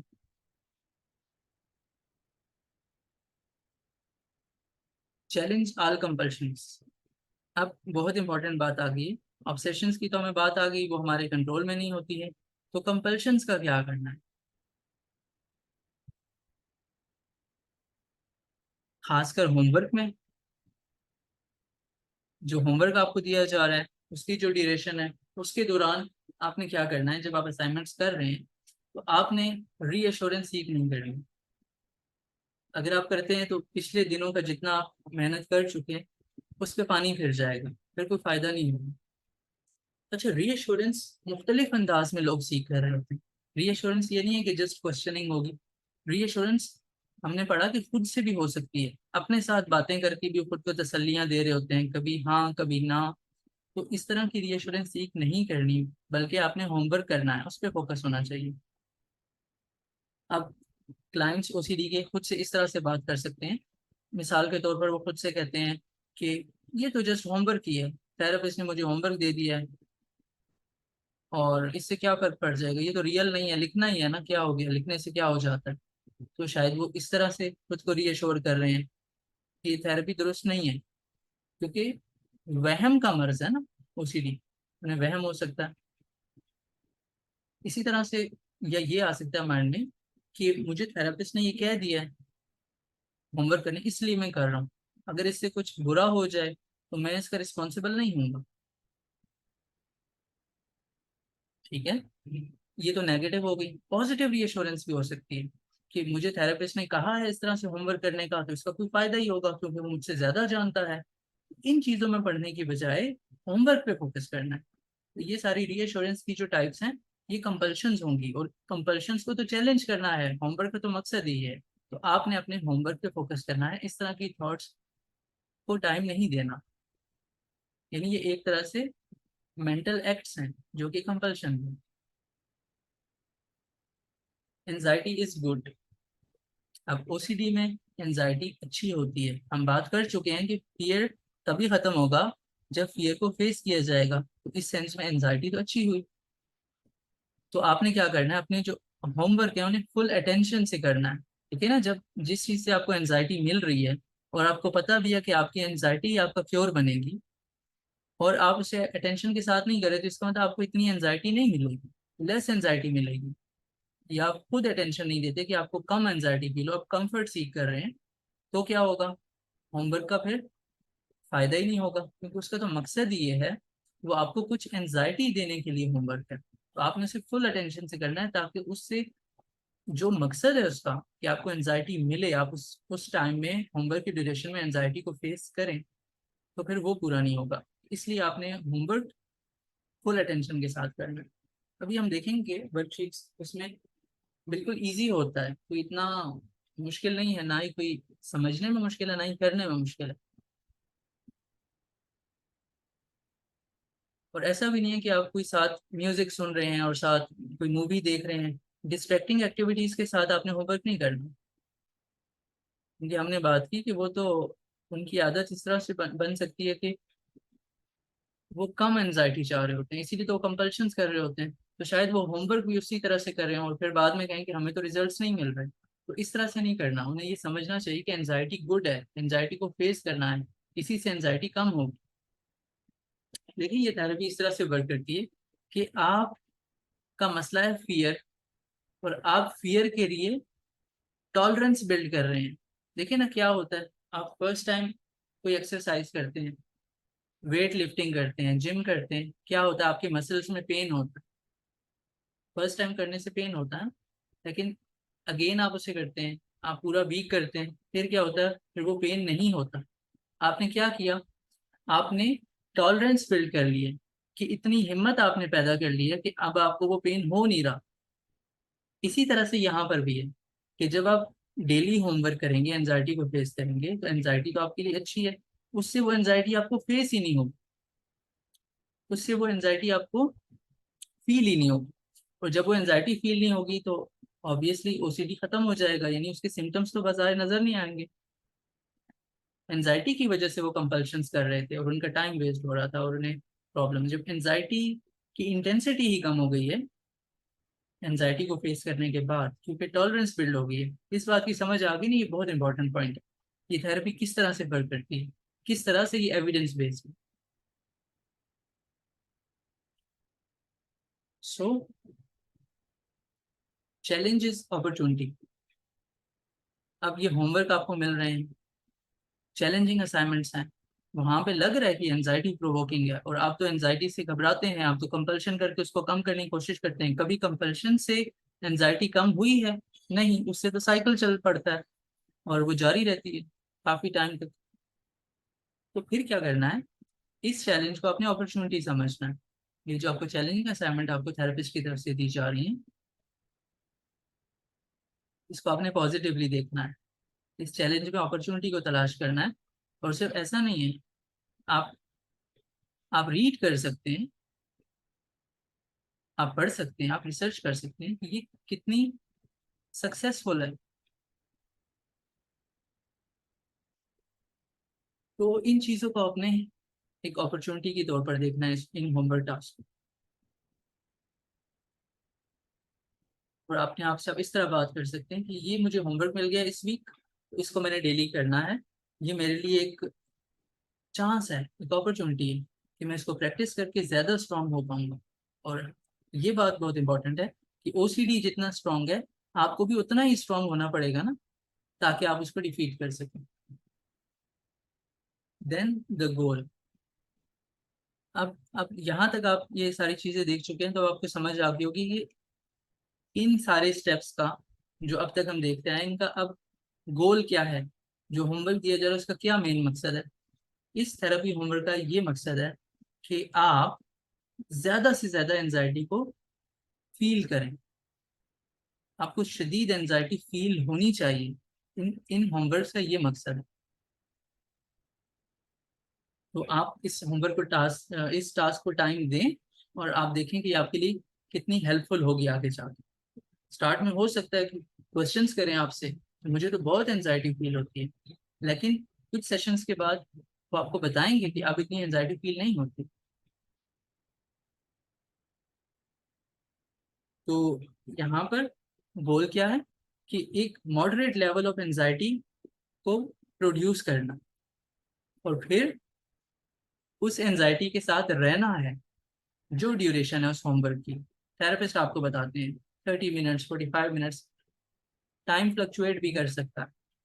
तो आपने उस एंजाइटी के साथ स्टे भी करना है, उसको फेस भी करना है वहां पे। तो ये मकसद है इसका, इन होमवर्क से आप ये मकसद, anxiety is a must. Next thing, अब सिर्फ होमवर्क को इम्पोर्टेंस तो दी गई है, लेकिन अगर उसमें एंजाइटी नहीं है तो फिर बात नहीं बनी। एंजाइटी जरूर होनी चाहिए। अगर आपको एंजाइटी नहीं दे रहा वो होमवर्क या वो टास्क, तो आपने थेरेपिस्ट को बताना है, शायद वो आपकी दूसरी ऑब्सेशन पे वर्क करने लग जाएंगे। या आप अगर प्रॉपरली उनको नहीं कर रहे हैं तो उसमें आपकी वो हेल्प करेंगे, या आप वो प्रॉपर टाइम पे नहीं कर रहे हैं तो उसमें वो आपकी हेल्प करेंगे। तो अगर आपको एनजाइटी नहीं फील हो रही है, तो आपने अपने थेरेपिस्ट को इसके बारे में बताना। द डाउटिंग डिसऑर्डर, ओसीडी को कहते हैं ना, वहम का मर्ज है। शकूक होते हैं, थेरेपिस्ट पे भी हो सकते हैं, होमवर्क के बारे में भी शकूक हो सकते हैं। तो इस चीज को भी समझना जरूरी है। अक्सर क्लाइंट्स ऐसा भी होता है कि थेरेपी को छोड़ के चले जाएं, कि ये कैसी थेरेपी है, तो वर्क ही नहीं करती है। तो ये पॉसिबिलिटी भी होती है, तो उन्हें बताना जरूरी है कि डाउटिंग डिसऑर्डर, आपको डाउट्स आ सकते हैं। ओसीडी आपको ये बता सकता है कि थेरेपी आपके लिए वर्क नहीं करेगी, ये होमवर्क, ये कैसा होमवर्क है भाई, पहले ही मैं इतनी एंजाइटी फेस कर रहा हूँ और ये मुझे कह रहे हैं कि और भी एंजाइटी फेस करो, ये कैसे काम करेगा। तो ये एक डाउटिंग डिजीज है, इसमें क्लाइंट को ये चीज समझाना जरूरी है, और जब वो रिजल्ट्स देखेंगे उनके डाउट्स खुद ही क्लियर हो जाएंगे। तो ये भी क्वेश्चन कर सकते हैं कि जब ये डाउट्स आ रहे हो तो हम क्या करें। वही चीज आप उनसे एग्री कर लें, हमने ये पढ़ा है ना, जस्ट एग्री। अगर आपको इस तरह की ऑब्सेसिव थॉट्स आ रही हैं तो आप कहें ठीक है। अगर वो ओसीडी आपसे कह रहा है कि तुम ठीक नहीं होगे, आप उसे कहें हाँ आप ठीक कह रहे हो, मैं नहीं ठीक हूँ, ये सच है मैं ठीक नहीं हूँगा। क्योंकि इस तरह के ऑब्सेशन से जान छुड़ाना उनसे फाइट करके या आर्ग्यू करके नहीं हो सकता। आप कहेंगे just agree, then be mindful. बात स्टार्ट भी यहीं से हुई थी, प्रेजेंट में आपने रहना है। और अब थेरेपी के एंड पे भी इसी बात की आपको याद दहानी करवाई जा रही है कि आपने माइंडफुल रहना है। और अब माइंडफुल किस चीज़ पे रहना है, कि आपने ये बात नहीं भूलनी कि आपको ओसीडी है। इस बात को याद रखना है कि आपको ओसीडी है, और ये इसकी जो सिम्टम्स हैं इसकी जिम्मेदारी आप पे है। और अगर आपको लगता है कि कोई एक चीज़ ऐसी जो सिम्टम नहीं है या ये रीअश्योरेंस नहीं है, आप उसको रीअश्योरेंस ही समझें। आपको जो थेरेपिस्ट ने बताए हैं टास्क आप वो करें, ठीक है। आपको जितनी अच्छी एक्टिविटीज बताई गई हैं जिनका भी हम सारा जिक्र कर चुके हैं, प्रेजेंट में रहना है, एक्सरसाइज है, इन सब चीज़ों पर आपने वर्क करना है। तो अगर आपको किसी चीज़ के बारे में शक है कि मैं ऐसा करूं या ना करूं, ऐसा करने से मुझे कहीं ये रीअश्योरेंस तो नहीं है, तो उस शक को भी आप दुरुस्त समझे कि हाँ ये रीअश्योरेंस हो सकती है, और आप उसको ना करें, ताकि जो आपका जो आपने टाइम दिया है इस थेरेपी को, होमवर्क को, वो सब वेस्ट ना हो जाए। अच्छा, अक्सर ऐसा होता है कि होमवर्क नहीं कर रहे होते हैं या कम करना चाह रहे होते हैं, तो कम करना भी बेहतर है। यानी उसको कुछ टाइम दें, सही वो जरूर, इफ नॉट 45 मिनट्स, 30 मिनट्स। यानी वो इस बात को ना बहाना बना ले कि मेरे पास तो इतना टाइम नहीं था तो मैंने वो किया ही नहीं है। बिल्कुल कुछ एक्सपोजर जरूर है, जरूर देना है उस एंजाइटी को।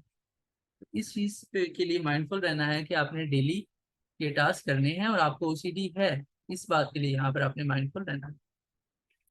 द प्रॉब्लम, अब असल प्रॉब्लम क्या है ये हम जान चुके हैं कि एंजाइटी प्रॉब्लम नहीं है, बल्कि प्रॉब्लम क्या है, कंपल्शंस हैं। ऑब्सेशंस भी प्रॉब्लम नहीं है, वो तो बाहर सूरत आने हैं। और उससे मिलने वाली एंजाइटी भी प्रॉब्लम नहीं है, बल्कि वो तो आपके लिए क्योर है, उसी में आपका इलाज है। लेकिन इसकी आपको समझ अभी नहीं है फिलहाल। और असल जो चीज़ मसला है वो कंपल्शंस है, जिन्हें आप बेहतरीन चीज़ समझ रहे हैं कि कंपल्शन से तो मेरी एंजाइटी कम हो रही है, जबकि वही आपका असल मसला है कि आप कंपल्शन कर रहे हैं और उसी में आपका सारा टाइम जा रहा है। अगर आप एंजाइटी को प्रॉब्लम समझते रहेंगे तो क्या होगा, आप ज्यादा से ज्यादा कंपल्शन ही करते जाएंगे कि भाई एंजाइटी को कम करना है, उससे बचना है, और ये तो सिर्फ कंपल्शन से हो सकता है। अगर आपने एंजाइटी को प्रॉब्लम समझा तो आप एंजाइटी पे फोकस करके कंपल्शंस करते जाएंगे। तो आपने इस बात की पहचान करनी है कि प्रॉब्लम क्या है, कंपल्शंस, उन्हें करना आपने छोड़ देना है और फियरफुल सिचुएशन के साथ रहना है। फिर क्या होगा कि आहिस्ता आहिस्ता एंजाइटी चली जाएगी, और ये वक्त के साथ साथ कम होती जाएगी।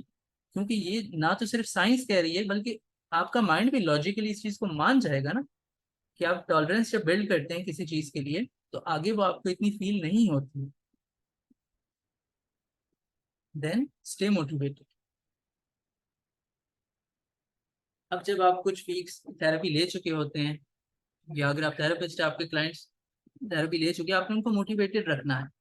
क्लाइंट्स के लिए इंपॉर्टेंट है कि वो मोटिवेटेड रहें, उन्होंने जो छोटे छोटे स्टेप्स लिए हैं, काफ़ी सारी तकलीफों को वो पीछे छोड़ आए हैं, अब तक जो उनके जो एफर्ट्स हैं जो सक्सेसफुल रहे हैं, तो वो उनके लिए प्राउड फील करें, वो सेलिब्रेट करें उन चीज़ों को।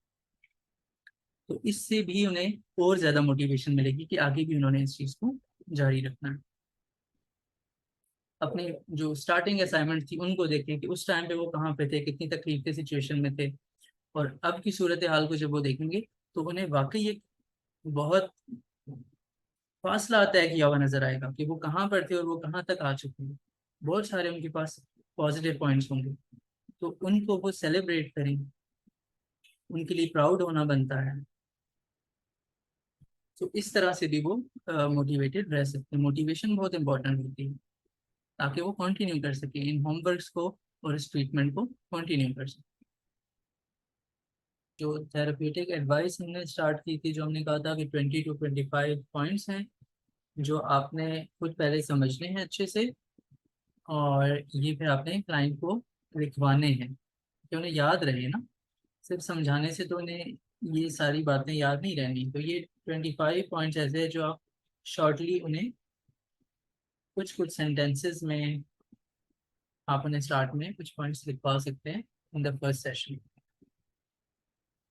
उसका लास्ट आ गया। आप सारी बात तो समझ चुके हैं कि किस तरह से सिम्टम्स को लेके चलना है और किस तरह से मैनेज करना है। तो अब एंड पर ये है कि ओसीडी, अब तक हमने ये सीखा है कि ओसीडी सेल्फ कॉन्ट्राडिक्टरी है।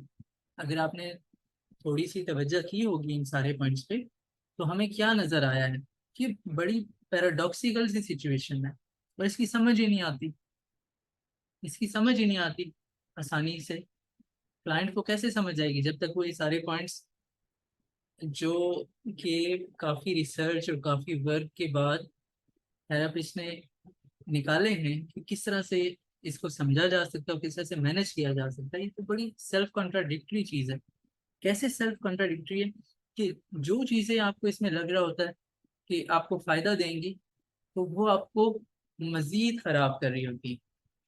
ज़ाहिरी तौर पे तो कंपल्शंस में फ़ायदा नज़र आ रहा होता है ना, कि उन्हें रिलीफ मिल रहा होता है, लेकिन वो ओसीडी को वर्स से वर्स करता जा रहा होता है। जितनी ज़्यादा वो कंपल्शंस विद टाइम करते जा रहे होते हैं और जितना ज़्यादा अरसा वो उन सिम्टम्स के साथ रह रहे होते हैं, वो सिचुएशन और ख़राब होती जाती है, वो बिगड़ती जाती है। जैसे आप फिजिकल इलनेस को ले लें, डायबिटीज़ को ले लें, जितना जल्दी ट्रीटमेंट स्टार्ट किया जाए उतना अच्छा होता है, ज़्यादा नुकसान नहीं होता।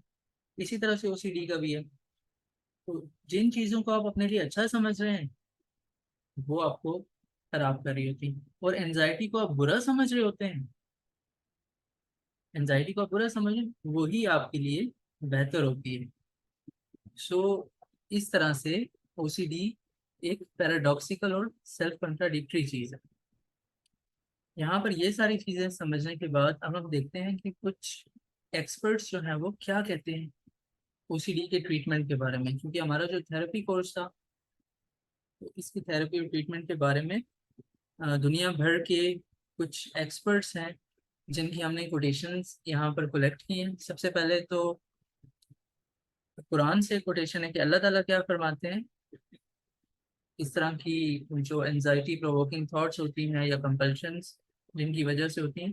तो अल्लाह ताला फरमाते हैं कि इंसान को एंशियस ही पैदा किया गया, बेशक इंसान को बेचैन पैदा किया गया, और वो बेचैन रहता है, उसे करार नहीं मिलता।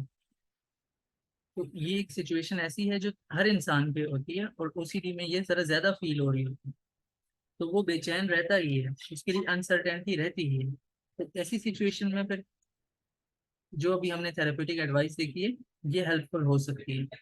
रूमी भी इसी तरह की कोई बात कर रहे हैं, मौलाना रूमी, इनका सेकंड कोटेशन है कि जब हमारे पास अल्लाह ताला के अलावा कुछ भी ना बचे, ठीक है, अनसर्टेनिटी किस वजह से है कि हम किसी चीज पर भरोसा कर रहे हैं, हम अपनी जहानत पे भरोसा कर रहे हैं, हम इस चीज पे भरोसा करें कि हम कुछ करेंगे तब मसला हल होगा, हमने कंपल्शन करनी है तब मसला हल होगा, नहीं हर कंट्रोल हम अपने हाथ में चाह रहे हैं।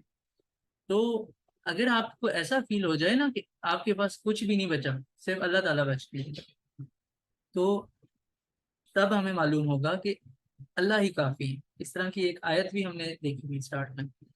तब आपको ये अंदाज़ा होगा, आपको ये मालूम होगा कि अल्लाह ही तो काफ़ी है, और क्या चाहिए। अब यहाँ पर आगे स्पेसिफिकली ओसीडी से रिलेटेड जो दुनिया जहान से एक्सपर्ट्स हैं जो इसको ट्रीट करते रहे हैं, उनकी कोटेशन स्टार्ट होती है। Recovery from OCD is possible with the right treatment and support. आप देख रहे हैं कि अगर आपको दुरुस्त ट्रीटमेंट मिलता है, और हम उसकी सारी डिटेल्स पढ़ चुके हैं कि बेस्ट ट्रीटमेंट कौन सा होगा, जो क्लाइंट को अपना थेरेपिस्ट खुद बना दे। अगर आपको राइट ट्रीटमेंट और सपोर्ट मिल जाती है तो रिकवरी पॉसिबल है। ये जॉनथन ग्रेसन ने कहा है, इनकी अपनी वेबसाइट है, और ये 35 ईयर से ओसीडी के साथ वर्क कर रहे हैं। अगर आप इनको मजीद पढ़ना चाहें तो आप रीड कर सकते हो। देन स्टीवन फिलिप्सन का क्या कहना है कि ओसीडी को ओवरकम करने के लिए जो की चीज़ें वो क्या है कि अपने फियर्स को फेस करना, one step at a time. ये भी इम्पोर्टेंट है। एक साथ सारी चीज़ें नहीं लेके आनी, एक वक्त पे एक एक करके जो सबसे ज़्यादा फॉर एग्जांपल तकलीफ देने वाला फियर है, ऑब्सेशंस है, उनको फेस करना। तो ये की है अगर आप ओसीडी से ओवरकम करना चाहते हैं। आप देख रहे हैं ना, ये जो हमने सारी थेरेपी का जिक्र किया है ये वैसे ही नहीं है। जो सारी दुनिया के ओसीडी एक्सपर्ट्स हैं वो भी यही बात कह रहे हैं। देन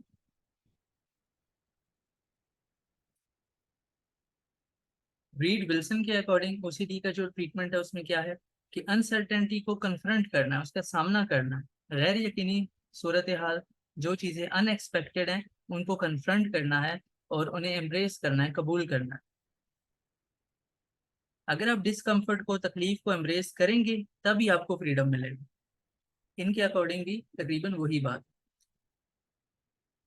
शैला नाइसली क्या कहती हैं, OCD is not your fault but recovery is your responsibility. हमने पढ़ा कि ओसीडी तो जेनेटिक है, कुदरत की तरफ से आपको मिला है, उसमें तो आपका कसूर नहीं है।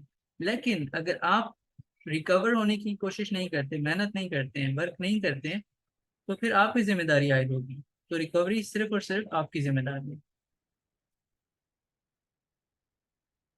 ली बेयर क्या कहते हैं, in OCD treatment we learn to separate the disorder from the individual, giving hope for a brighter future. अक्सर ये समझा जाता है कि जो ओसीडी के क्लाइंट्स है वो समझ रहे होते हैं कि हम ओसीडी हैं। नहीं, इट्स जस्ट अ डिसऑर्डर।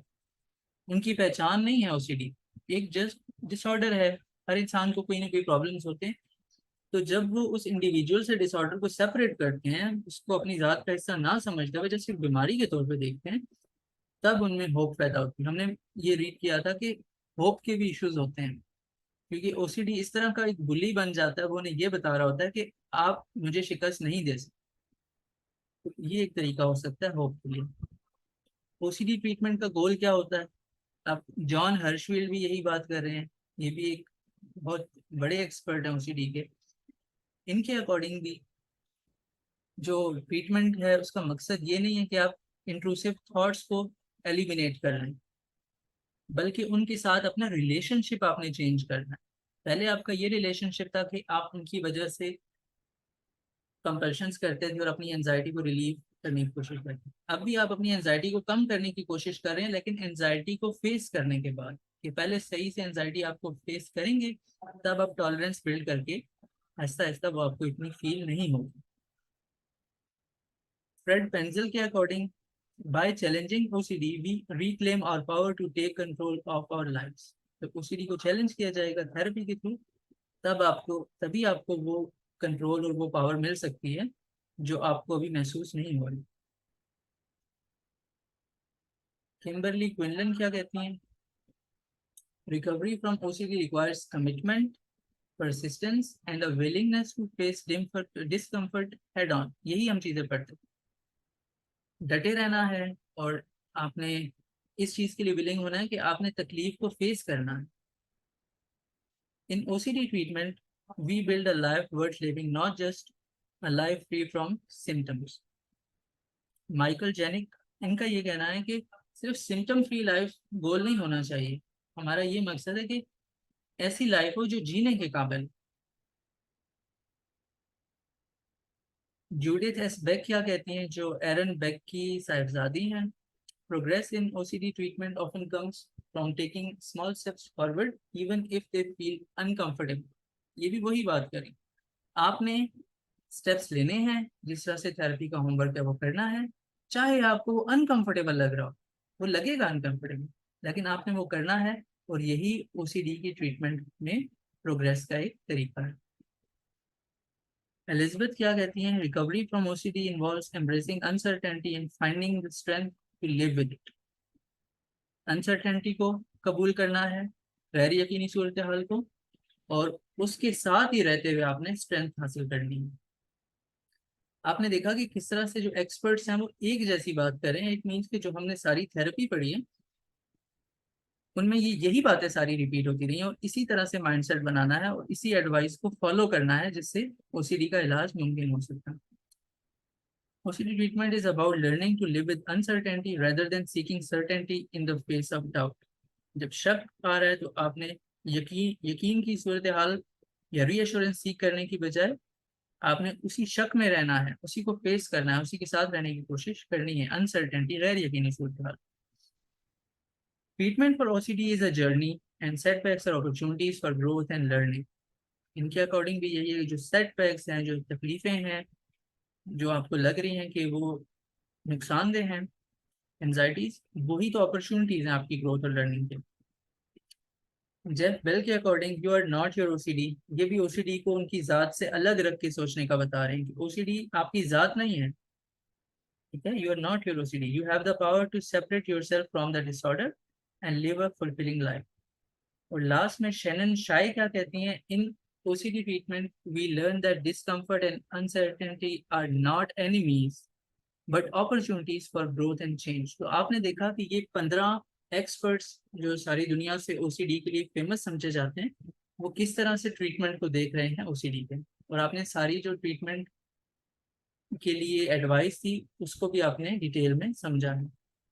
तो यहाँ पर हमारा ये कोर्स तो एंड होता है, लेकिन अब हम चलते हैं अपनी वर्कशीट्स की तरफ। लेकिन उससे पहले अगर आपके कोई क्वेश्चंस हैं तो you are welcome.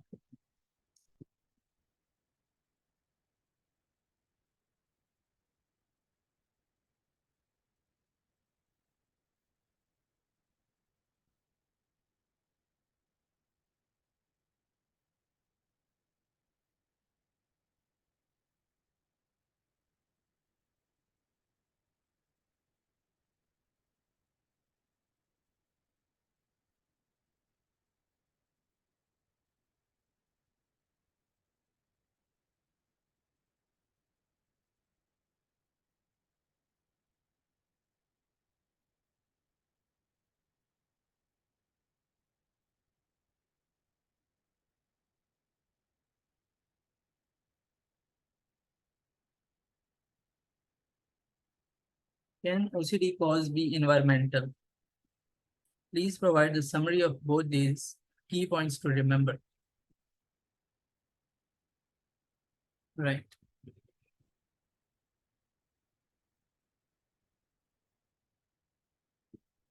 Basically OCD genetic होता है, ठीक है, और इसके जो ट्रिगर्स हैं वो इन्वायरमेंटल हो सकते हैं। लर्नड बिहेवियर भी इसका ट्रिगर हो सकता है, और बिल्कुल एनवायरनमेंट से कॉज हो सकता है।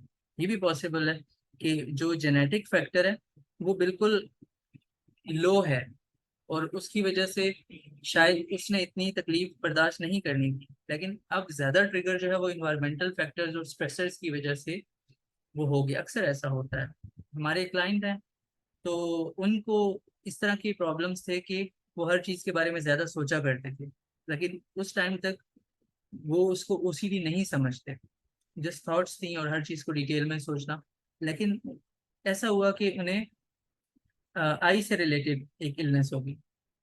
फिर उनका ओसीडी जो है वो सामने आने लगा कि हर वक्त वो यही सोचते रहते थे कि अगर वो ना देख सके, खुदा ना खास्ता उनकी आइज काम करना छोड़ गई तो फिर क्या होगा। और सारा सारा दिन यही प्रॉब्लम रहता। और शकूक भी इसी तरह से कि मुझे ये लाइट सही नज़र आ रही है कि नहीं आ रही है, मुझे ये चीज़ दूर से सही नज़र आ रही है नहीं आ रही है। अच्छा, जब स्क्रीन को देखते तो उनकी आइज़ में पेन होता, उन्हें लगता कि शायद ये बीमारी बढ़ रही है, कहीं कोई बड़ा मर्ज ना हो जाए। तो इस तरह से बिल्कुल इस तरह है कि इस तरह की चीज़ों से इन्वायरमेंटल फैक्टर्स हो सकते हैं, इनकी वजह से उसी कॉज हो सकता है। जहाँ तक समरी की बात है तो आपने ओसीडी को समझा है कि ऑब्सेशंस हैं, कंपल्शंस हैं, और इसमें इम्पॉर्टेंट ये है कि माइंडफुल रहना है सबसे पहले, कि पता हो कि कौन सी ऑब्सेशंस आपको तंग कर रही हैं। और उन ऑब्सेशंस को आपने इस सेंस में देखना है कि ऑब्सेशंस हैं ये अनकंट्रोलेबल हैं। आप इनको कंट्रोल तो नहीं कर सकते, ये तो आ सकती हैं कभी, लेकिन आप ये ज़रूर कर सकते हैं जो कंपल्शंस हैं जो कि अच्छी नहीं हैं, आपने वो नहीं करनी है। अब कंपल्शन जो है वो डिफरेंट तरीकों से हो सकती है। एक तो वो फिजिकल बिहेवियर जो उससे बचने के लिए वो बार बार करते हैं, एक तो वो कंपल्शन है, ठीक है। और दूसरा ये है कि जो मेंटल एक्ट्स हैं वो भी कंपल्शन हैं, रीअश्योरेंस सीख करना भी कंपल्शन है। तो इन चीज़ों से बचना है। अब जहाँ तक बात है कि ट्रीटमेंट, तो उसके वो ये जो छोटी छोटी स्लाइड्स हैं और इनके जो पॉइंट्स हैं, आपने ये सारे माइंड में रखने हैं कि किस तरह से आप सीख रहे हैं इसको और किस तरह से इन पे वर्क कर रहे हैं। कि इन पे आपने वर्क करना है, अपने आप को मोटिवेटेड कैसे रखना है। जैसे जैसे आप आगे प्रोग्रेस करते जाएंगे, अभी आपको मजीद भी समझ आएगी। जो अभी हम वर्कशीट देखने जा रहे हैं कि इस पे काम करना कैसे है बेसिकली। तो as you said it's genetic only, all right. I hope आपका आंसर हो गया था। जेनेटिक ओनली नहीं कहा मैंने, ठीक है, मैंने कहा ये जेनेटिक है। अब देखिए ना, अक्सर ऐसे डिसऑर्डर्स होते हैं जो जेनेटिक होते हैं, इट मीन्स के चांसेस आर देयर कि उनको वो डिसऑर्डर्स हो जाएंगे, यानी जेनेटिक फैक्टर होता है, फैमिलियल प्रॉब्लम होता है, ठीक है, तो वो जेनेटिक्स में शामिल होते हैं। लेकिन जरूरी नहीं है कि वो हो ही हो, अक्सर किसी किसी सिबलिंग को होता है, दूसरे को नहीं होता, राइट। लेकिन इन्वायरमेंटल फैक्टर्स उस चीज को ट्रिगर कर सकते हैं और उस चीज को बढ़ा सकते हैं। Also, please tell me how to cope with negative behavior with people around you, especially colleagues. हाँ, आपको क्या लगता है, यानी आप लोगों के नेगेटिव बिहेवियर की बात करें या आपसे जो नेगेटिव बिहेवियर हो जाए उससे मुतालिक बात कर रहे हैं, किसका नेगेटिव बिहेवियर से कोप करना चाह रहे हैं। यानी एक तो ओसीडी की बात हो रही है ना इसमें, तो ये फील हो रहा है कि शायद जो हमसे कुछ हो जाता है ऐसा नेगेटिव बिहेवियर, जो दूसरों का नेगेटिव बिहेवियर है उससे आप कोप करने की बात कर रहे हैं। इस सवाल की थोड़ी क्लैरिफिकेशन हो जाए फिर इस पर हम बात करते हैं। You mentioned OCD is paradoxical and things you think can make you better really can't make you better. Can you explain this? जी, सारी थेरेपी में आपने देखा है कि यही तो हम पढ़ते आए हैं कि क्लाइंट क्या कर रहा होता है।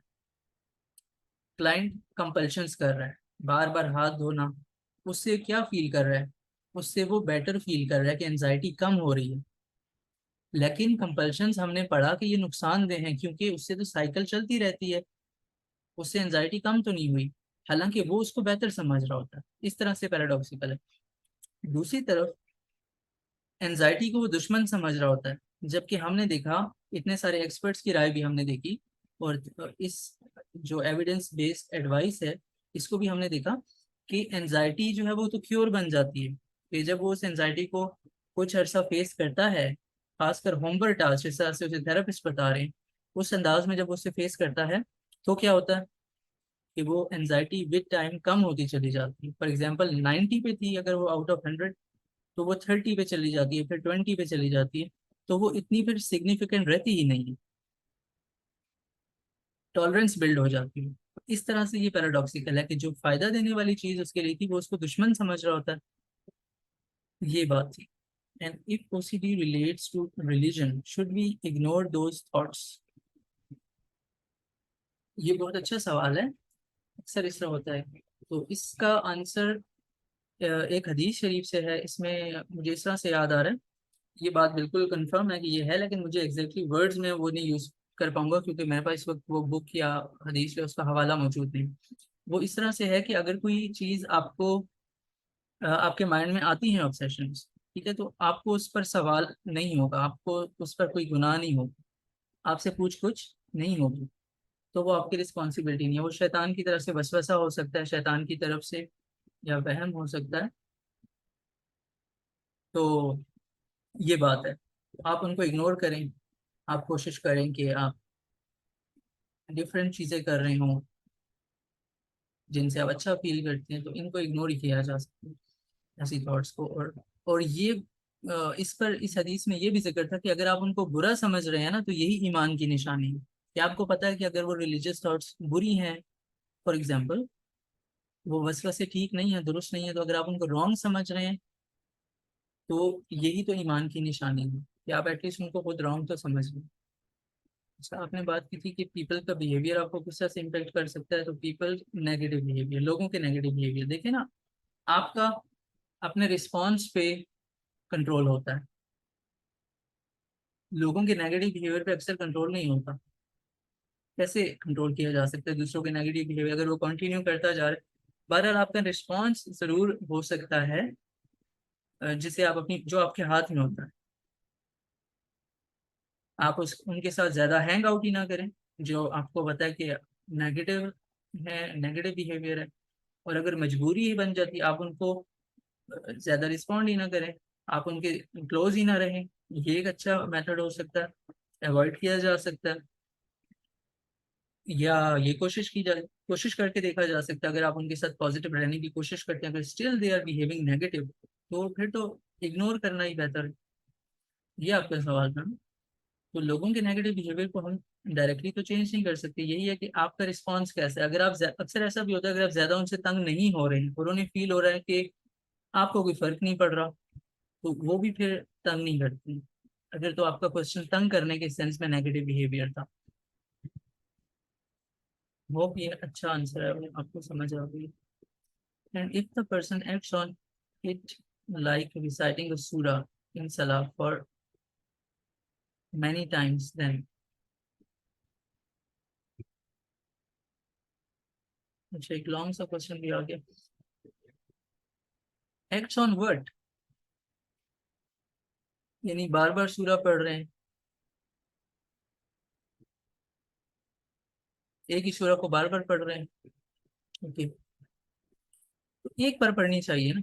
ये तो हमने कहीं नहीं देखा कि सूरा को बार बार पढ़ना है, तो इसमें भी वही बात आ गई, कंपल्शन है। वो क्यों बार बार पढ़ रहे हैं? हालांकि मेथड तो ये है कि सूरा को एक दफा पढ़ा जाता है। हाँ, अगर कोई ऐसी स्पेसिफिक नमाज है जिसमें जिक्र है कि जिस तरह से अक्सर नवाफिल होते हैं कि इतनी दफा ये सूरा पढ़नी है, तो वो तो एक डिफरेंट बात होती है।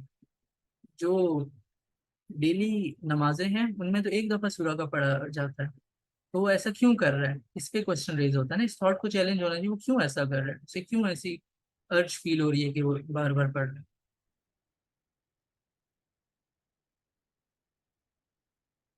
तो इस कंपल्शन पे वर्क किया जा सकता है कि प्रैक्टिस की जाए, माइंडफुल रहा जाए और एक ही दफा पढ़ी जाए, और माइंडफुल हो के पढ़ी जाए, उसके मीनिंग को समझ के पढ़ी जाए।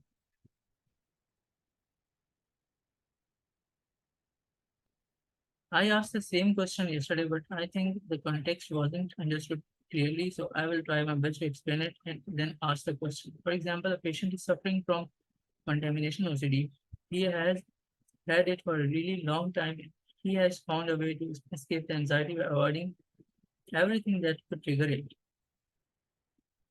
ठीक है? Example would be not touching the switches, doorknobs at all, either using some means to open it like tissue paper or asking others for help. He does this so he doesn't have to wash his hands, as it takes him a very long time to wash. So to avoid washing hands, he avoids touching the door knobs directly.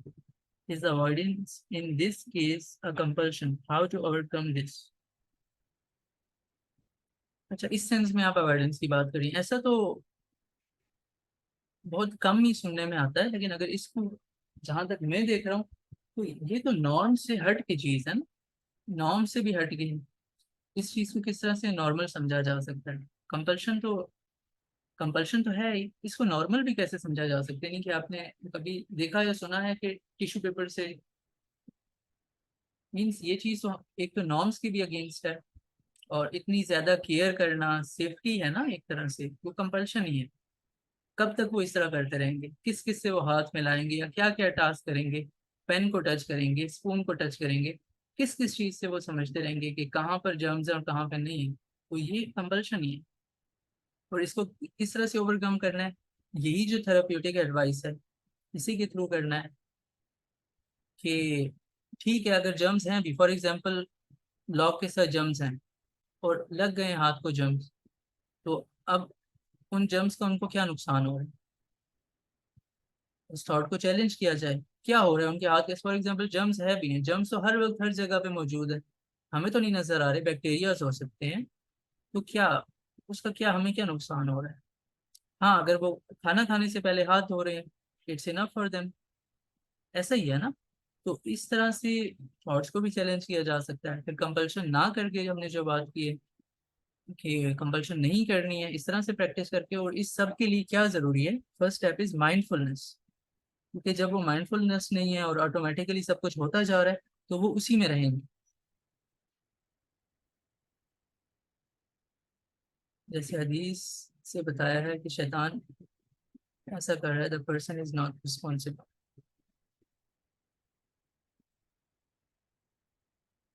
हम्म। इस question की समझनी है। Okay, if some female colleague irritates you and behave negatively and do this repeatedly, and because of continuity in such behavior, I responded angrily one time. Now she doesn't talk to me, and I also don't talk. She even blocked me. Is this a right strategy? तो ये तो आपका personal act आ गया ना, कि किस किस्म का उन्होंने किया था, किस किस हद तक आपको तकलीफ हुई थी, क्या उन्होंने किया था। तो ये तो आपका पर्सनल डिसीजन है कि आपने किस तरह रिस्पॉन्ड किया है।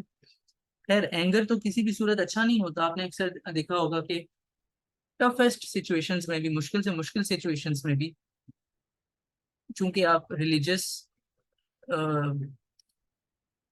चीज़ों की बात भी कर रहे हैं, उन टर्म्स की बात भी कर रहे हैं, तो उसके थ्रू अगर देखा जाए तो एंगर से तो जितना बचा जाए उतना ही अच्छा होता है। जब एंड ही करना था, जब वो करना ही था, तो अवॉइड वैसे करके भी किया जा सकता है। लेकिन बहरहाल अब इस तरह से हो चुका है, और अगर आप यही चाहते थे कि वो आपको डिस्टर्ब ना करें, तो आप, क्या ख्याल है कि अच्छा हो गया है ना? अब इस स्ट्रेटजी को छोड़ दें, क्योंकि वो तो हो चुका। बहरहाल आपको जो रिजल्ट्स चाहिए थे वो तो आपको मिल गए हैं ना, कि अब वो आपको डिस्टर्ब नहीं करेंगे।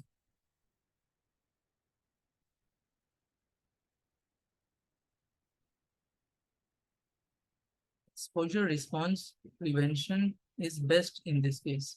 बिल्कुल बिल्कुल, ये सारे ईआरपी के ही पॉइंट्स हैं, कि जिसमें आप फियर को सामने ला रहे हैं, उसको फेस कर रहे हैं, और कंपल्शंस को प्रिवेंट कर रहे हैं।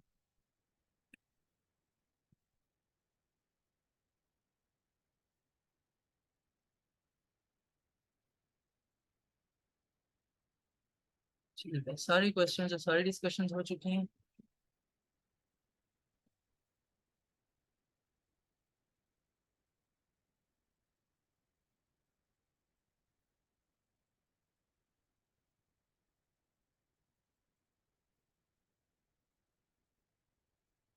He is even disturbing more because she is not talking, and sometimes काम की बात भी करनी होती है।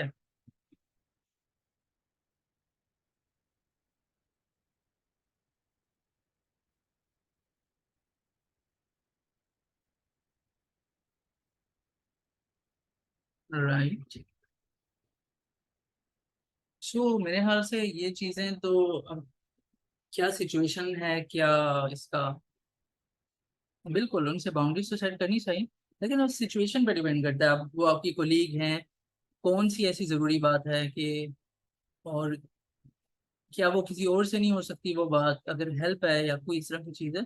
तो इसको मैनेज करने के मेथड देखे जा सकते हैं कि कौन से अल्टरनेटिव्स हो सकते हैं, कि आप उसको फिर मैनेज कर सकें इस प्रॉब्लम को। फिर डिटेल्स की ज़रूरत है ना, कि आप जब पूरी बात बताएंगे तो फिर उसको देख के सोच के कोई स्ट्रेटेजी देखी जा सकती है।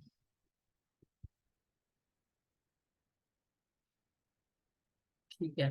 तो अब हम बात कर रहे थे कि वर्कशीट्स, जो कि बहुत इंपॉर्टेंट है। और इस मीटिंग को एंड होने में 5 मिनट रहते हैं। चलिए, जब तक ये है हम इसको करते हैं, तो अगेन ज्वाइन करेंगे। स्क्रीन विजिबल है? आपकी स्क्रीन अभी ब्लैक ही है। स्क्रीन ब्लैक है?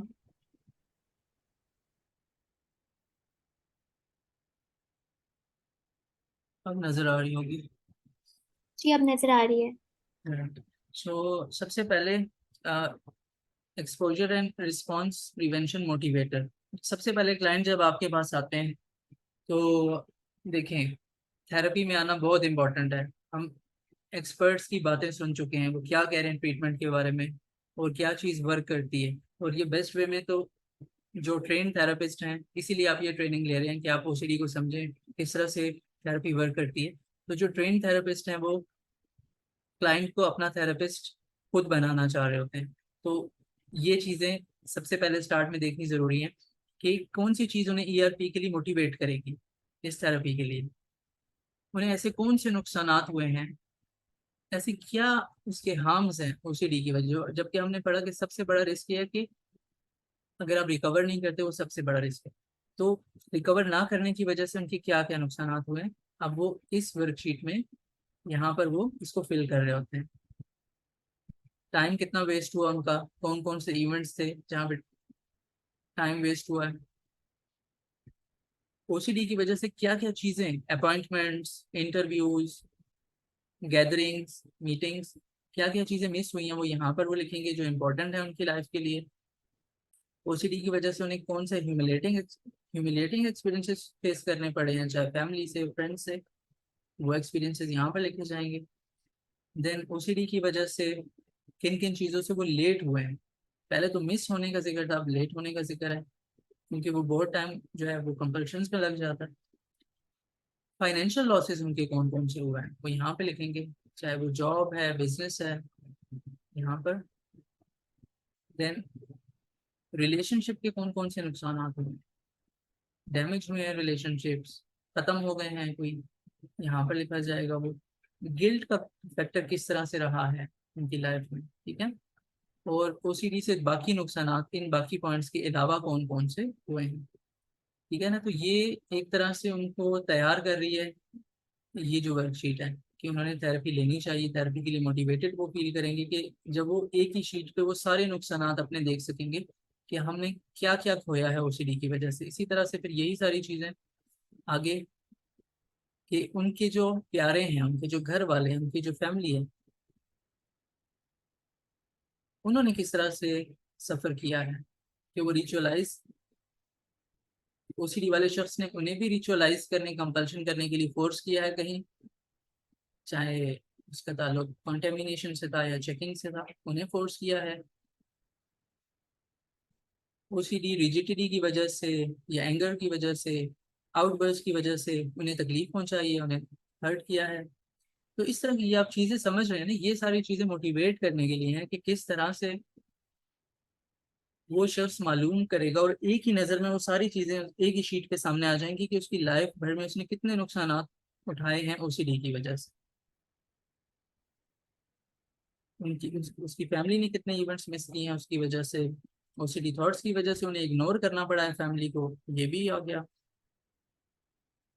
विड्रॉ करके इग्नोर किया है, अपनी ओसीडी की डिमांड्स पूरी करने के लिए उनको हर्ट किया है, अपने गुस्से से हर्ट किया है, या बाकी वजूहत यहाँ पर लिख सकते हैं, ठीक है। तो ये एक वर्कशीट है जिसमें सारी बातें यहाँ पर आ जाएंगी कि क्या खोया है ओसीडी की वजह से। तो ये ईआरपी मोटिवेटर वर्कशीट है जो स्टार्ट में फिल करवाई जा सकती है, और वो उन्हें इस थेरेपी के लिए मोटिवेट करेगी। फिर हम आते हैं दूसरी हायरार्की पर, ये एक और वर्कशीट है। इसमें उनकी जो एंजाइटी है, या जिस ऑब्सेशन की वजह से, एक ही चीजें हैं तीनों, ठीक है, वही ऑब्सेशन है, नेगेटिव थॉट्स, रिकरेंट थॉट्स जो आ रही हैं वही एंजाइटी दे रही हैं, और वही कंपल्शन को ट्रिगर भी करती हैं, right? तो वो यहाँ पे लिखते हैं किससे स्टार्ट करना है, जो सबसे ज्यादा तकलीफ देने वाली है, मोस्ट स्ट्रेसिंग, उस थॉट से यहाँ स्टार्ट करना है। अगर तीन है तो वो तीनों लिखेंगे, लेकिन सबसे ज्यादा तकलीफ देखो यहाँ लिखेंगे। फिर कितनी तकलीफ होती है, तो 1 to 10 में वो यहाँ लिखेंगे, जो सबसे ज्यादा तकलीफ दे वाली है वो यहाँ पर लिखेंगे। अच्छा, कोई क्वेश्चंस भी मजीद आए हुए हैं? और अच्छा, 1 मिनट रह गया। I'll send you a personal text from WhatsApp, then you can respond to it. Mohammad Abdullah, ठीक है, राइट। ह्यूमिलेटिंग एक्सपीरियंस में क्या आएगा, ह्यूमिलेटिंग एक्सपीरियंस जहाँ पे उन्हें शर्मिंदगी फेस करनी पड़ी है। अक्सर हमने देखा है ना कि वो अपना शेम फील होता है, स्टिग्मा फील होता है, कि वो ऐसा क्यों कर रहे हैं सबके सामने। तो इस तरह का ह्यूमिलेटिंग एक्सपीरियंस हो सकता है। सो क्लाइंट ने जो सबसे ज्यादा डिस्ट्रेसिंग चीज है, ये एक ही है, एनजाइटी भी वही है। फॉर एग्जाम्पल यहाँ पर वो क्या लिख सकते हैं कि कौन सी थॉट आई है, कौन सी ऑब्सेशन आई है कि I have germs on my hand. अगर तो ये सबसे ज्यादा तकलीफ दे ऑब्सेशन है तो, और फॉर एग्जांपल 9 है यहाँ पे। एक और यहाँ पे ऑब्सेशन हो सकती है कि उन्हें ये फील हो रहा है कि वो अपने भाई को कोई नुकसान पहुंचा रहे हैं, इस तरह की कोई आ रही है, ठीक है, उनके फोन को नुकसान पहुंचा रहे हैं, कोई भी इस तरह की एग्जाम्पल में दे रहा हूं, और वो 7 है। ठीक है, अगर और मजीद है तो इस तरह की हो, तो ऑब्सेशन यहाँ पे लिखती है जिसकी वजह से एनजाइटी हो रही है। चले जाएंगे 15 मिनट तक। काइंडली अपना माइक ऑफ कीजिएगा। तो समझ रहे हैं ना, इसे ऑब्सेशन भी वही है, कंपल्शन को ट्रिगर करने वाली चीज ऑब्सेशन ही तो होती है, एंजाइटी उसी से मिल रही है, तो वो यहाँ पर आ गया। और कितना डिस्ट्रेस मिल रहा है आउट ऑफ 10? मैक्सिमम है तो 10, और मिनिमम है तो 1। तो जो सबसे ज्यादा तकलीफ दे ऑब्सेशन या थॉट है वो यहाँ पर लिखी जाएगी, और फिर यहाँ पर उसकी रेटिंग आ जाएगी। तो ये भी वर्कशीट है, जिसमें उन्हें अपनी ऑब्सेशंस को फेस करने को मिलता है कि अच्छा ये इनकी ऑब्सेशन है और इससे मेरी कंपल्शन ट्रिगर होती है। तो ये चीज़ भी इम्पोर्टेंट है। इसके बाद हम आ जाते हैं रिस्पॉन्स प्रिवेंशन प्लान में, कि रिस्पॉन्स को किस तरह से प्रिवेंट करना है, उसकी प्लानिंग कैसे करनी है। तो यहाँ पर एक्सपोजर टाइम की बात आ रही है, during my plan exposure time. ये फर्स्ट थिंग है, और दूसरा outside of my plan exposure time. Plan exposure time क्या है कि जो थेरेपिस्ट उनको 1 घंटा देते हैं होमवर्क के लिए, डिफरेंट हो सकते हैं, 45 मिनट्स हो सकते हैं, डिपेंडिंग कि वो कितनी तकलीफ में है। तो फॉर एग्जांपल उनका जो प्लान एक्सपोजर टाइम है, उनको रात रात को ज़्यादा थॉट्स आती हैं, तो वो है उनका। तो उस घंटे के दौरान उन्होंने क्या करना है वो यहाँ पे लिखेंगे।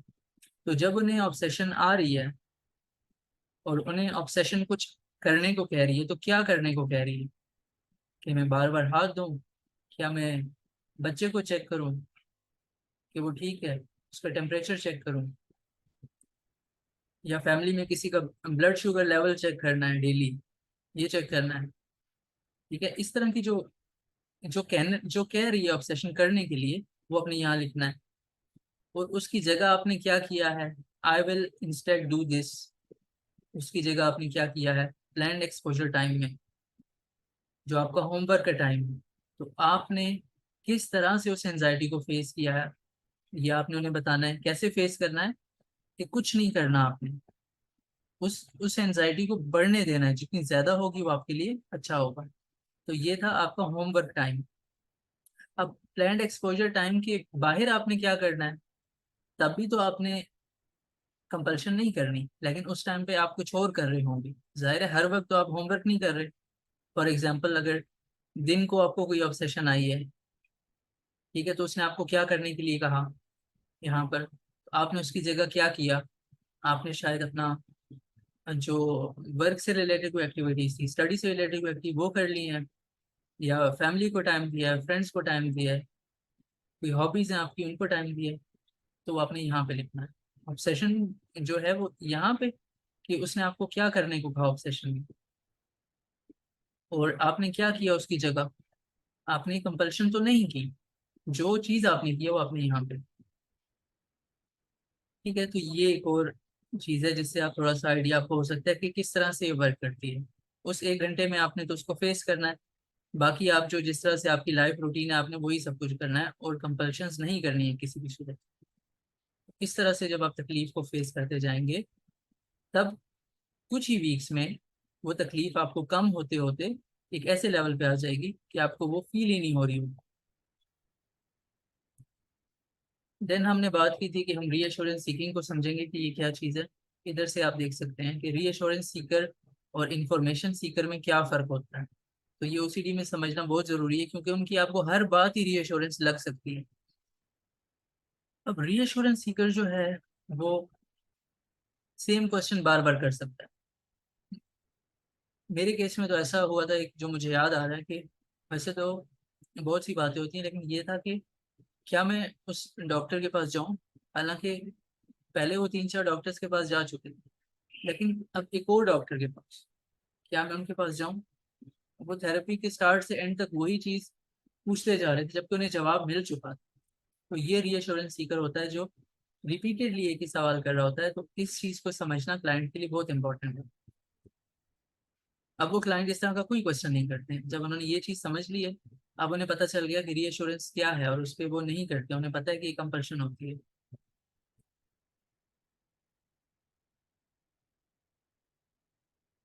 जी जी, वर्कशीट्स आपसे शेयर कर दी जाएंगी ग्रुप में। ठीक है, ये पहली चीज हो गई।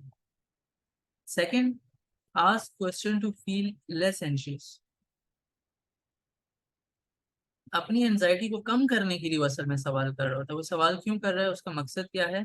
एंजाइटी को कम करने के लिए। जबकि इंफॉर्मेशन सीकर वो एक ही दफा सवाल पूछता है और उसका मकसद होता है कि उसको इंफॉर्मेशन मिल जाए बस। और ये तो रीअश्योरेंस सीकर है, कंपल्शन कर रहा है, वो तो अपनी एंजाइटी को कम करने के लिए कर रहा है। थर्ड थिंग, वो सवाल का जवाब किस लिए देता है? अब इंफॉर्मेशन सीकर तो क्या करता है, एक्सेप्ट द आंसर प्रोवाइडेड। जब उसे जवाब मिल गया वो क्या करेगा, उस जवाब को मान लेगा। या अगर फर्दर कोई जवाब है तो मैं भी पूछ भी सकता है, कोई उसी चीज से रिलेटेड अलग कोई एस्पेक्ट है या डिटेल्ड कोई चीज पूछनी है वो पूछ भी सकता है। लेकिन अगर उसे आंसर मिल गया है तो वो उसको एक्सेप्ट कर लेगा। जबकि रीअश्योरेंस सीकर, जो कि मोस्ट ऑफन ओसीडी के क्लाइंट्स हो सकते हैं, वो क्या करेंगे कि वो उस आंसर को एक चैलेंज के साथ रिस्पॉन्ड करेंगे, आपसे आर्ग्यू करेंगे, इंसिस्ट करेंगे कि नहीं ऐसा भी है ऐसा भी है, और रिपीट करते रहेंगे। और वो चाहेंगे कि आप उसी आंसर को रिपीट करते रहें। क्यों? क्योंकि उससे उनकी एंजाइटी कम हो रही है, उन्हें अच्छा फील हो रहा है, उन्हें रीअश्योरेंस मिल रही है। कंपल्शन है ये, तो वक्ती तौर पे तो उन्हें अच्छा फील हो रहा है, लेकिन बाद में वो क्या करेंगे, ये साइकिल तो चलती जाएगी। सो इस चीज को समझना मुझे। Often ask people who are unqualified to answer the question. देखिए ना, इन्फॉर्मेशन सीकर का क्या मकसद है कि वो इन्फॉर्मेशन हासिल करे, तो वो किसी क्वालिफाइड बंदे से पूछेगा। लेकिन जो रीअश्योरेंस सीकर है वो किसी से भी पूछ सकता है। अब वो वैन में बैठा हुआ है, साथ उसके कोई शख्स है, तो उससे अगर वो बात कर रहा है फॉर एग्जाम्पल, तो हो सकता है वो उससे पूछने लग जाए। हालांकि वो इस फील्ड में माहिर तो नहीं है, उसका मशवरा तो उसे नहीं चाहिए, लेकिन वो अपनी एंजाइटी को कम करना उसका वो है मकसद, तो वो उससे भी क्वेश्चन कर सकता है। किसी अनक्वालिफाइड से भी सवाल वो कर सकते हैं अपनी एंजाइटी को कम करने के लिए, क्योंकि रीअश्योरेंस उन्हें अच्छा फील हो रहा हो, उन्हें सेफ फील हो रहा हो।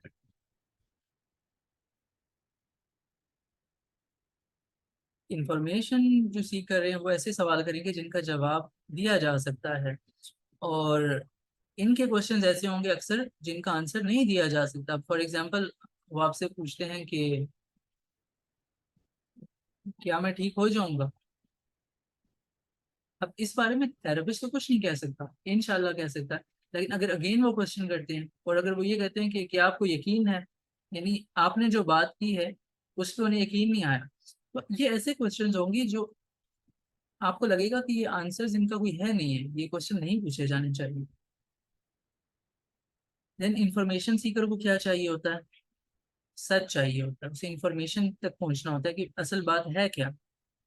जबकि रीअश्योरेंस सीकर को एक डिजायर्ड आंसर चाहिए, उसे वही चाहिए जो वो सोच रहा है। और जब उसे वही आंसर मिलेगा तो उसकी एंजाइटी कम होगी, और इसी वे में वो आपसे क्वेश्चन करता जाएगा रिपीटेडली। देन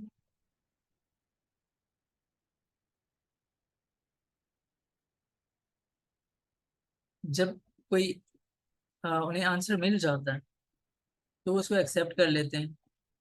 कोई रिलेटिव आंसर मिल जाता है, उसके आसपास भी कोई जवाब मिल जाता है कि उन्हें जो मालूमात चाहिए थी वो किसी हद तक मिल गई है, वो उसको एक्सेप्ट कर लेते हैं।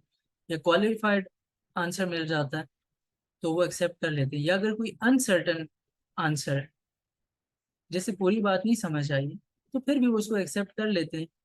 लेकिन इनका क्या है कि ये एब्सोलूट भी अगर इनको आंसर्स मिल गए, डेफिनेटिव आंसर भी मिल गए जो 100% समझे जा सकते हैं, तो उन पे भी ये आपसे तकरार कर रहे होंगे, उस पर भी इसरार करेंगे कि आप उन्हें फिर से बताते रहें और डिटेल में बताते रहें। और लास्ट में ये आपसे कौन से क्वेश्चंस करेंगे, कौन सी इंफॉर्मेशन इन्हें चाहिए होगी जो नेसेसरी होती है कि उन्होंने कोई फैसला लेना है, राइट। जबकि इनका तो मकसद ही फैसला लेना नहीं है, वो इसलिए तो इन्फॉर्मेशन नहीं ले रहे, वो इन्फॉर्मेशन तो सीख ही नहीं कर रहे, वो तो रीएश्योरेंस सीख कर रहे हैं। तो उन्होंने कोई कंक्लूजन या फैसला नहीं लेना, बल्कि वो उसी मकसद के लिए रीएश्योरेंस कर रहे हैं जिसकी हम बात कर रहे थे कि उन्होंने अपनी एंजाइटी को कम करना है। तो इस चीज़ को समझना बहुत ज़रूरी है, और क्लाइंट को ये वर्कशीट देनी भी ज़रूरी है कि वो इसको पास रखें और इसको देखते रहें। जब भी वो इस तरह से कोई रीअश्योरेंस सीख कर रहे हैं तो इन पॉइंट्स पर उनकी नज़र होनी चाहिए, और एक तरह से उन्हें फिर वो याद भी हो जाएंगे। अब हमारी लास्ट वर्कशीट आ जाती है।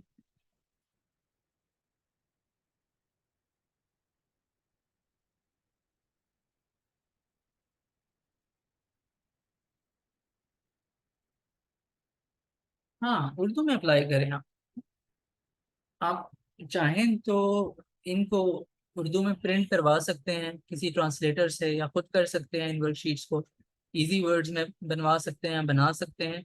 या एटलीस्ट ये कर सकते हैं, अगर वो आपके एजुकेटेड हैं, समझ लेते हैं क्लाइंट्स को, फिर तो वेल एंड गुड, आप उन्हें समझा देते हैं थोड़ा सा।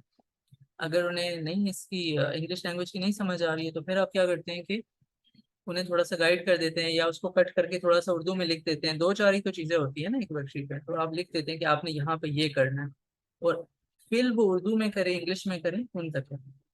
बस असल मकसद ये है कि हमें समझ आ रही हो कि वो किस तरह से होमवर्क कर रहे हैं, और वो सही प्रॉपरली वर्क कर रहे हैं कि नहीं कर रहे। ओके, तो ये लास्ट वर्कशीट है। अब यहाँ पर एक्सपोजर रिस्पॉन्स प्रिवेंशन वर्कशीट इसको कहते हैं।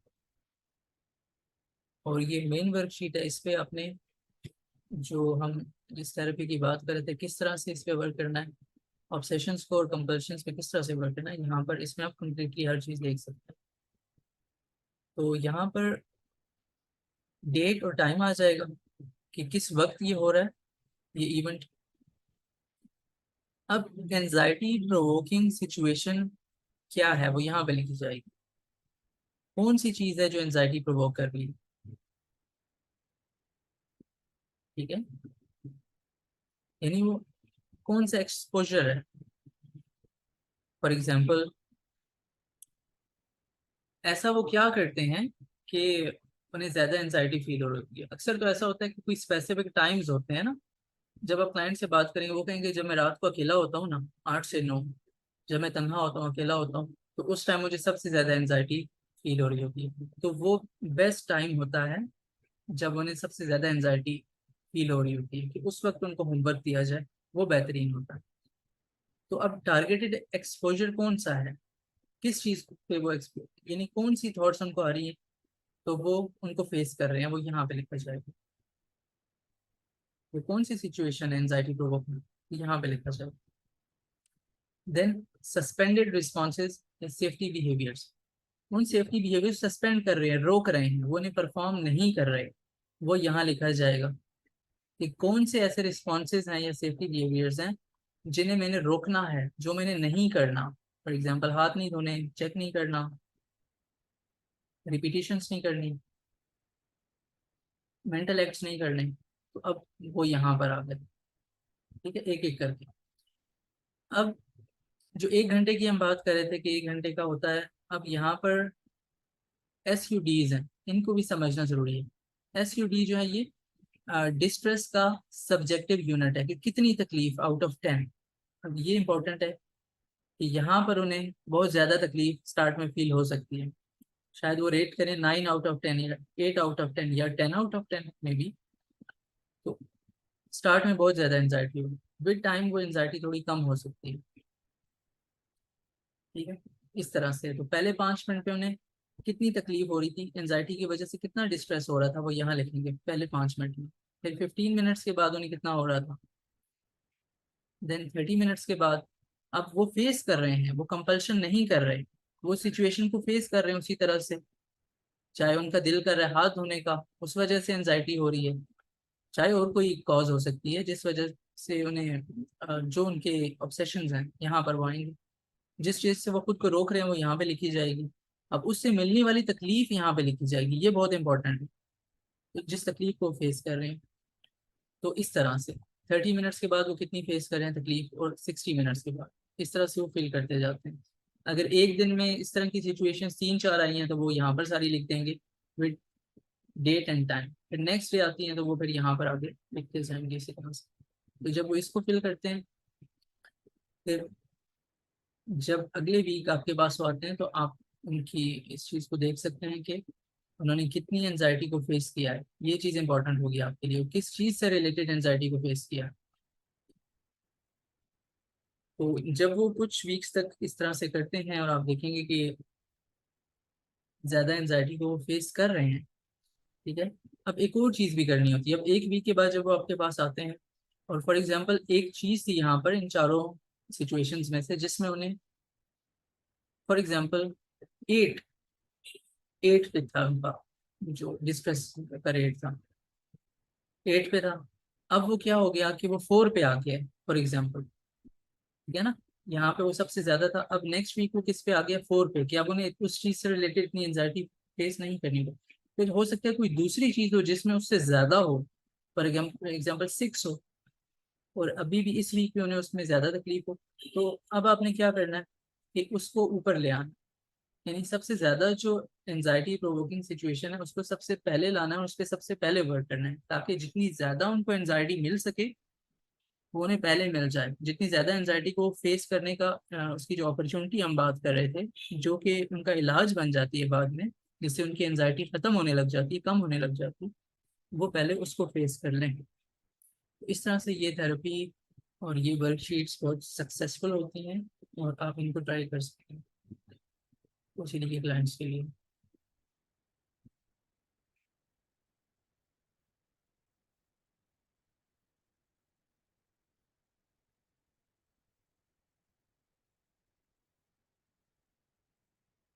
तो ये था हमारा कोर्स, और इसमें जो चीज़ें शामिल थी आपसे शेयर की गई हैं, सारी कोटेशंस और जो थेराप्यूटिक एडवाइस है विद ऑल द वर्कशीट्स, और आपको उन पे वर्क करने का तरीका भी बताया गया है। सो वी होप कि आप इस पे जब ज़ाहिर है प्रैक्टिस करेंगे, वर्क करेंगे, तो आप और भी इसके बारे में जान पाएंगे इंशाल्लाह। सो यही था। और अगर अब फर्दर आपके कोई क्वेश्चन या डिस्कशन हैं तो आप कर सकते हैं, इसके बाद फिर हम इस सेशन को एंड करते हैं।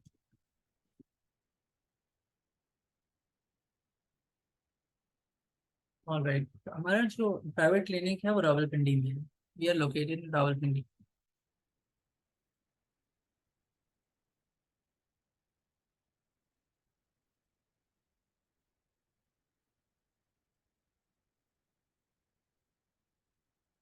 वर्कशीट्स तो आपको आजकल में ही प्रोवाइड कर दी जाएंगी, और जो है वो 2 से 3 डेज में आपको इंशाल्लाह सर्टिफिकेट भी मिल जाएगी।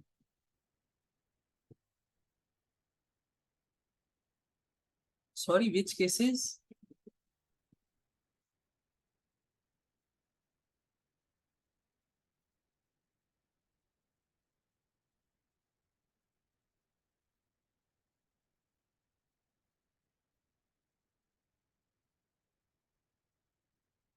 जी हाँ, सर्टिफिकेट भी आपको 2 से 3 डेज में इंशाल्लाह मिल जाएगी।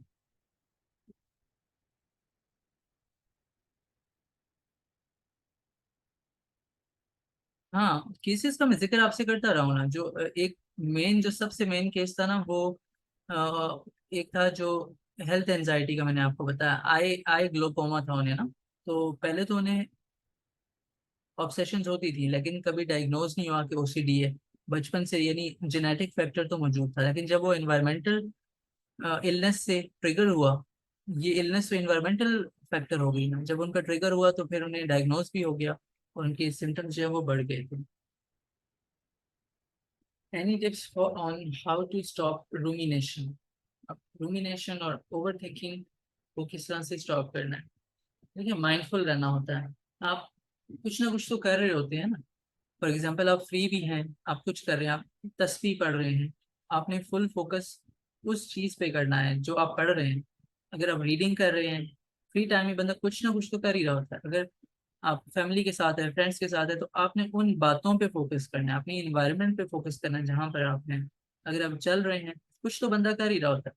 लेकिन अगर इस तरह हो जाए, ये प्रॉब्लम होगा ना कि जो रेस्ट वाली बात है, इन अ सेंस जो हमने इस एडवाइस में भी बात की है, उसमें क्या था कि आप अपने माइंड को रिलैक्स रखने के लिए कुछ नहीं कर रहे और आप माइंडफुलनेस को भी मुश्किल समझ रहे हैं, उसको भी एक टास्क और हैवी चीज समझ रहे हैं। फिर क्या होता है?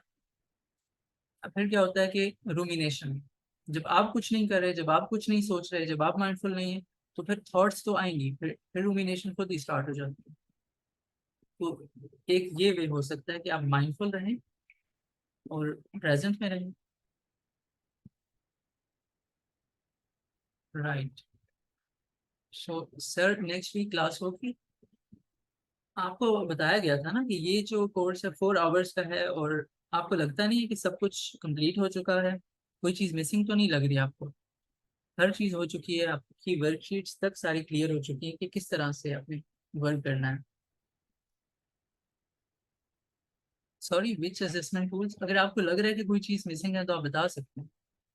मुझे तो नहीं लग रहा, या किसी और को लग रहा है कि कोई चीज़ मिसिंग है, यानी आपने तो डायग्नोसिस से लेकर थेरेपी, होमवर्क, मुझे तो लग रहा है हर चीज़ इजी वे में कवर हो चुकी है। क्या आपको ऐसा नहीं लग रहा?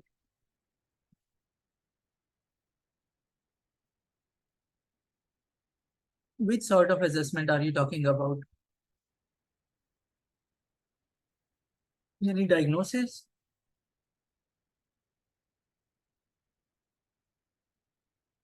देखिए ना, आपने अगर डेफिनेशन समझ ली है, असेसमेंट से मुराद आपकी मेरे ख्याल से डायग्नोसिस ही है ना, कि कैसे आप एसेस करके उसको डायग्नोस कर रहे हैं। हाँ, स्केल वगैरह। ठीक है।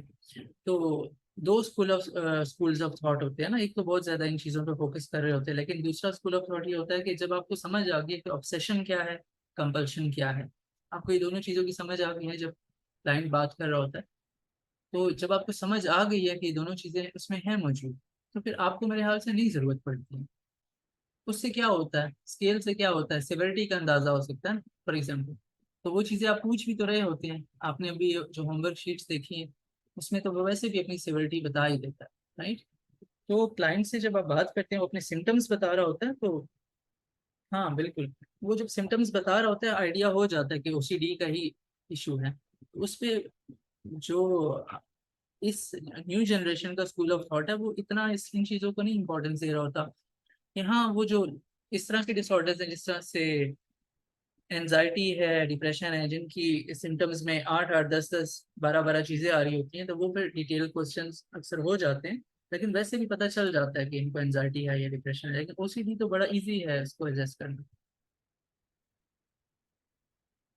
वाई बॉक्स मेरे ख्याल से यूज होता है इसके लिए। वाई बॉक्स यूज होता है ओसीडी के लिए।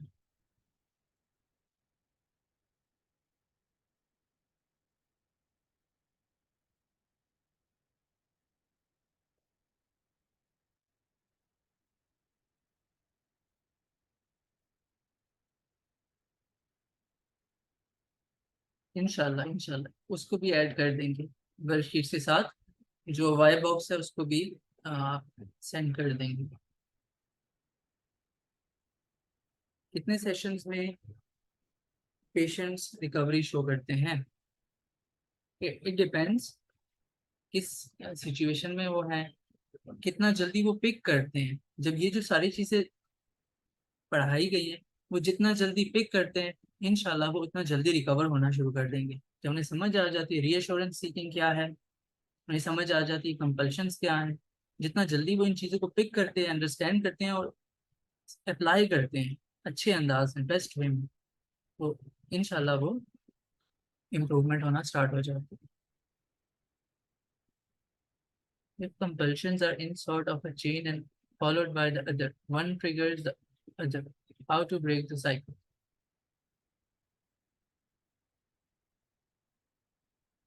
देखिए ना, कंपल्शंस तो करनी ही नहीं है, तो साइकिल तो तब चलेगी जब आप कंपल्शंस कर रहे होंगे। हमने तो यही पढ़ा ना कि कंपल्शंस बिल्कुल ही नहीं करनी है, ना रीअश्योरेंस सीकिंग की फॉर्म में करनी है, ना मेंटल एक्ट्स की फॉर्म में करनी है, ना फिजिकल कंपल्शंस करनी है। तो जब आप करेंगे तो तब चेन बनेगी ना, और कंपल्शंस तो होती है चेन की फॉर्म में। और इसी तरह होता है कि हमने ये जब साइकिल पढ़ रहे थे, हमने पढ़ा था कि एक दूसरे को ट्रिगर कर रही होती है, क्योंकि साइकिल जो चल रही होती है। तो साइकिल को ब्रेक आप कहाँ से कर सकते हैं? जो साइकिल में चार चीजें थी, सबसे पहले ऑब्सेशंस है। ऑब्सेशंस को आप खत्म नहीं कर सकते। दूसरी चीज है एनजाइटी। उस एनजाइटी को आप खत्म नहीं कर सकते डायरेक्टली, उसको फेस करके आगे थेरेपी में जाके तो कम किया जा सकता है, और इतनी कम होगी कि आपको उसकी तकलीफ फील नहीं होगी। तो उसको कम तो डायरेक्टली तो आप नहीं कर सकते। आपके बस में क्या है कि आप कंपल्शन ना करें, और कंपल्शन वाले थोड़े टाइम के रिलीफ से बेहतर है कि आप उस एनजाइटी को फेस करें, क्योंकि वो रिलीफ तो फिर ट्रिगर कर जाएगा, जैसा कि आपने क्वेश्चन में लिखा। तो वही फिर हो जाएगा, फिर से आपको रिलीफ चाहिए होगा, फिर से आपको रिलीफ चाहिए होगा, और आप वो करते जाएंगे। आपके बस में कंपल्शन है। ऑब्सेशन और एंजाइटी फौरन तो आपके बस में नहीं है, कंपल्शन आपके बस में है। तो आपने कंपल्शन को ब्रेक कर देना है, तो साइकिल खुद ही ब्रेक हो जाए। आपने कंपल्शन नहीं करनी है।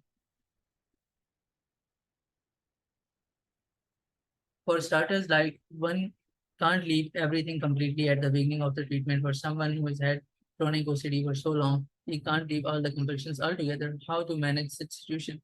जी, इसकी हम यही बात कर रहे थे ना, कि अगर पहले तो टास्क आपके थेरेपी का जो होमवर्क है उस घंटे तक है, कि आप वहां से तो स्टार्ट करेंगे ना। ऑल टुगेदर अगर आप नहीं कर रहे, अगर आप कहते हैं कि स्टार्टर हैं आप, और आपको लगता है कि एकदम से आप नहीं कर सकते, तो आप उस आवर में तो फुल फोकस के साथ असाइनमेंट करेंगे ना, उसमें आप करेंगे।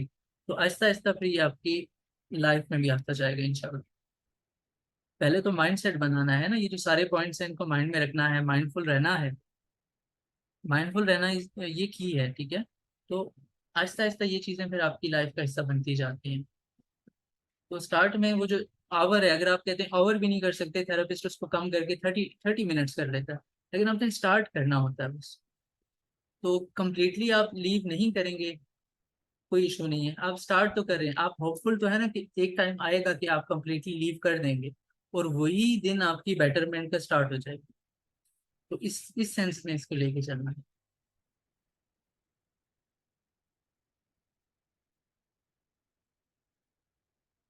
Also, sir, if you can share the marking of the scale with it so that we know how to mark it. कौन से स्केल को मार्क करने की बात आप करें? जो वाई बॉक्स की बात आप करें वो बिल्कुल इजी सा है। तो बिल्कुल इजी सा है, उसमें कोई इस तरह की चीज नहीं है कि जो आपको समझ ना आए। वो बिल्कुल इजी सा है, उसमें क्लाइंट जस्ट लिख रहा होगा कि ये है, ये ऑब्सेशंस हैं और ये कंपल्शंस हैं, और जस्ट इतना है। Clear? All, thank you so much, sir. It was really informative. I really learned a lot from it. Thank you so much for arranging it. Looking forward to such type of lectures in the future. जज़ाकल्लाह व इय्याका। और ये सब जो motivation है हमें हमारी ma'am से मिली है, मैम हीरा से। स्टार्ट में उनके क्लाइंट्स थे ओसीडी के, उनकी रिसर्च है, उनका वर्क है, और उनकी काइंडनेस है अपने क्लाइंट्स की तरफ, और उन्होंने बहुत उनके लिए सोचा है। सो वहाँ से बिल्कुल उनकी वजह से ये एक ट्रांसफॉर्मेशन का जो सिलसिला स्टार्ट हुआ है। और भी थेरेपीज पे वर्क है, ये नहीं कि जस्ट ओसीडी पे है, लेकिन ओसीडी ज्यादा तकलीफ दे सिचुएशन होती है, तो इस पे हमने स्पेसिफिकली ज्यादा वर्क किया।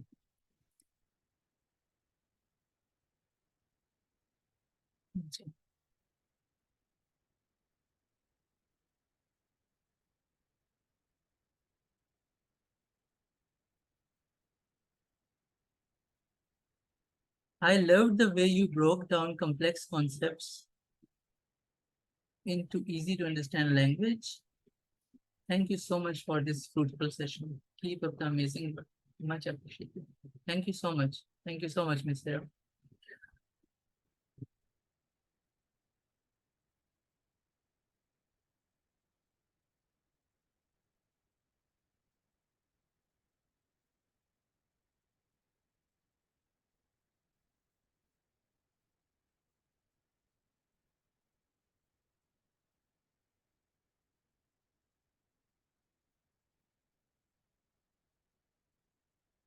वेलकम। ठीक है गाइस, फिर इस सेशन को यहाँ पे हम एंड करते हैं। अपना ख्याल रखिएगा। अल्लाह हाफिज।